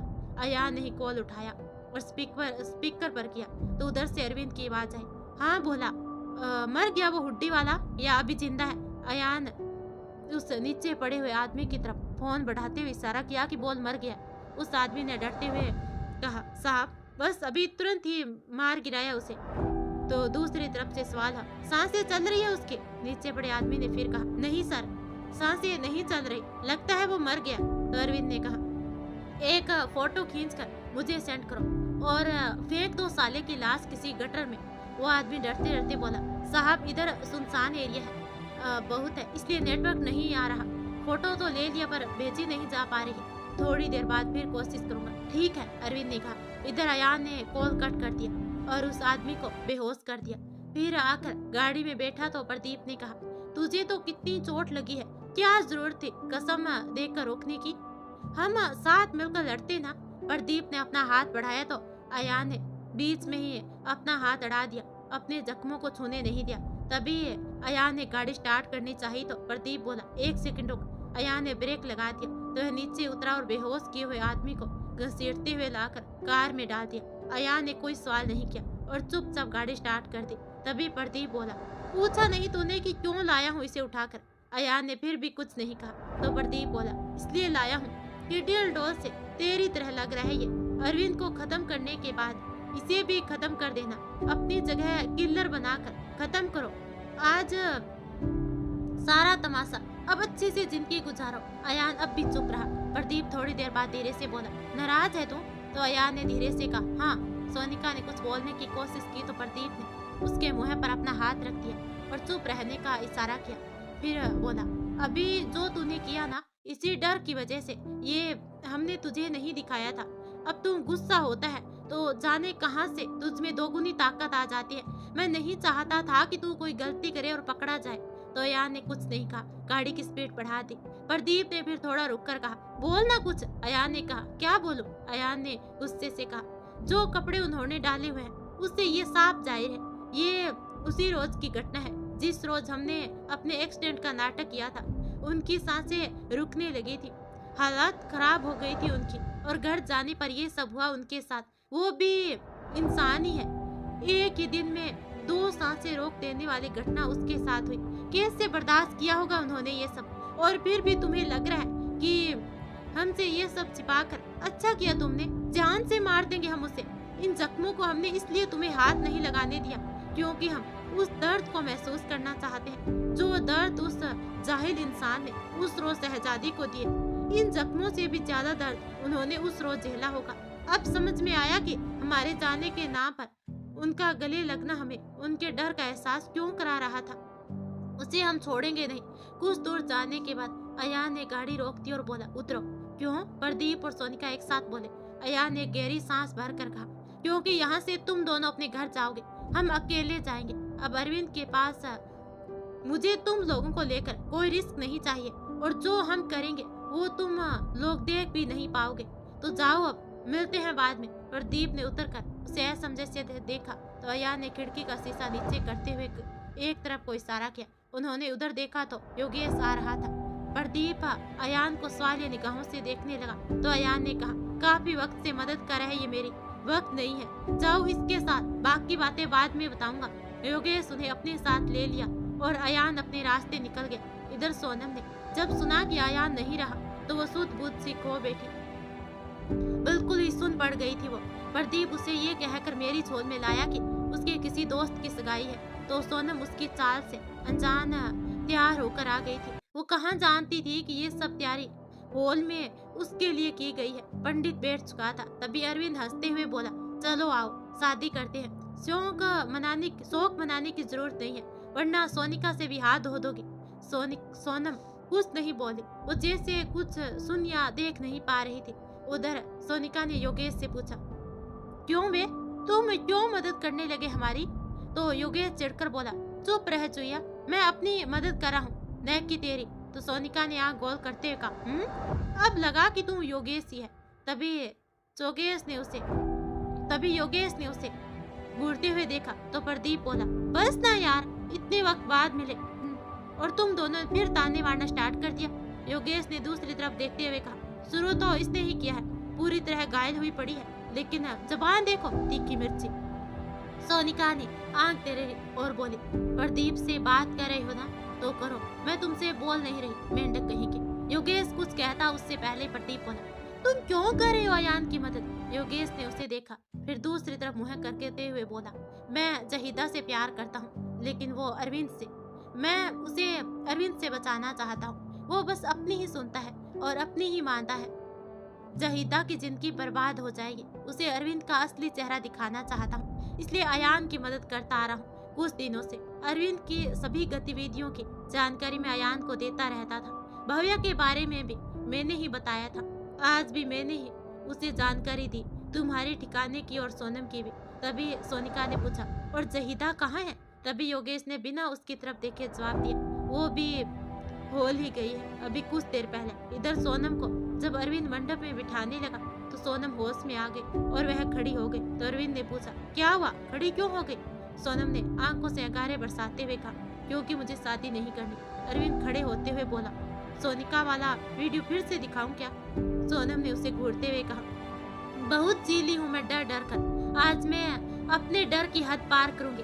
जब जमीन ही नहीं बचा तो मुझे जीना ही नहीं है। तुमसे शादी के बाद तो वैसे भी सोनिका मुझे मरा हुआ मान लेगी, तो क्यों ना आज मैं मर ही जाऊं? तभी अरविंद ने उसे पकड़ने के लिए हाथ बढ़ाया। उससे पहले सोनम भागकर भंडार की तरफ चली गई और चाकू उठा लिया। पंडित ये सब देखकर वहां से भाग खड़ा हुआ।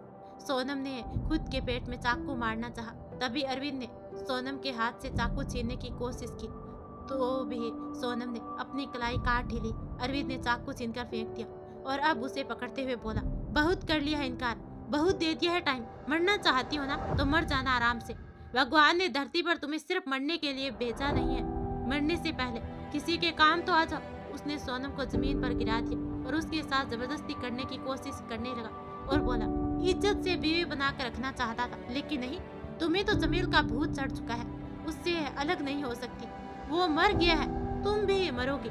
अब मरना आराम से। मेरी खेल बनने के बाद सोनम की कलाई से खून बह रहा था, लेकिन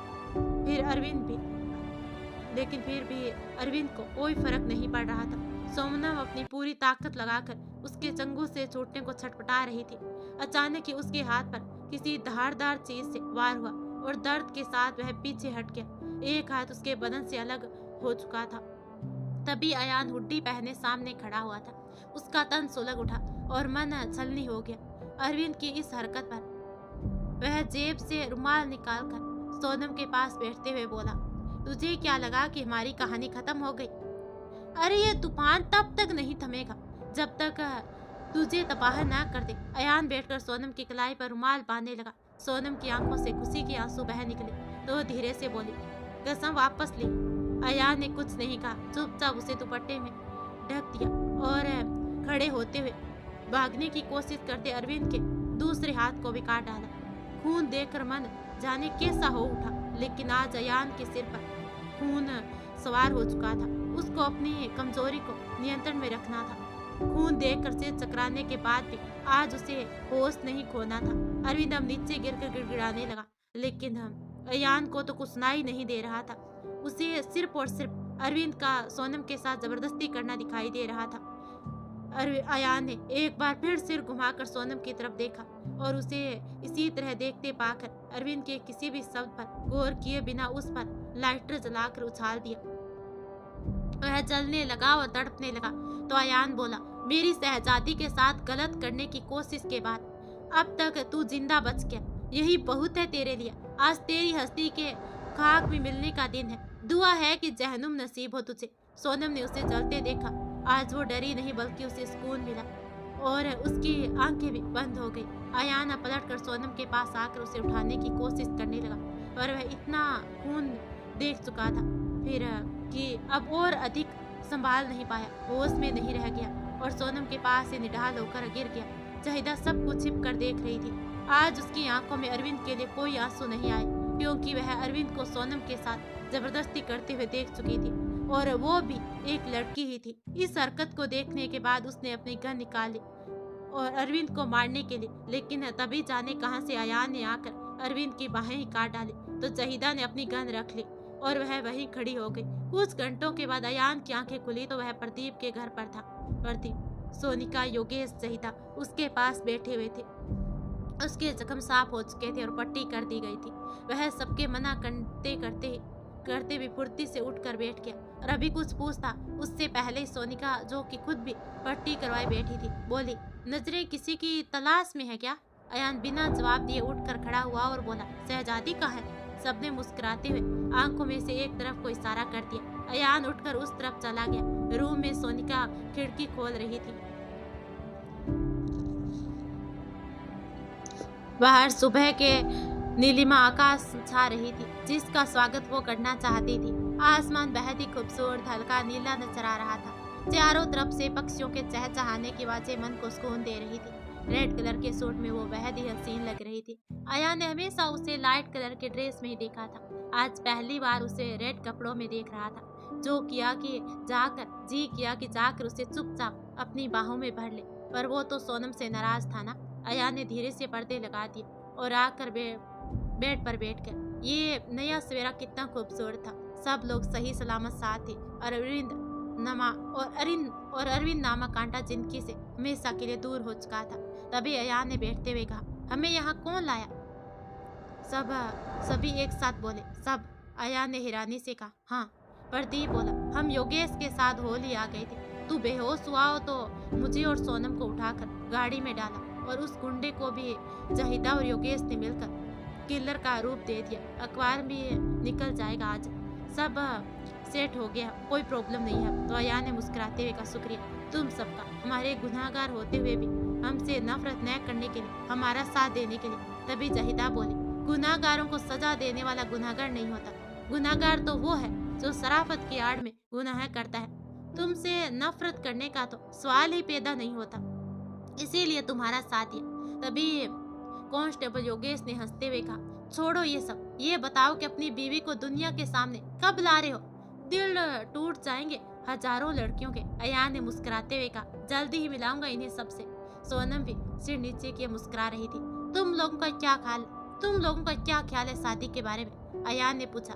प्रदीप और योगेश एक साथ ही बोले, हम भी कर लेंगे अब कुछ ही महीनों में। सब ठहाका लगाकर हंसने लगे। इससे खुशनुमा सुबह कोई नहीं हो सकती। 3 साल के बाद सोनिका, प्रदीप और योगेश जहिदा की शादी हो चुकी थी। सोनिका प्रदीप घूमने के लिए कनाडा गए हुए थे, वहीं प्रदीप के माँ बाप भी रहते थे। सभी अपनी जिंदगी में बहुत खुश थे। तो गाइस, कैसी लगी आपको ये कहानी मुझे कमेंट में जरूर बताना। धन्यवाद।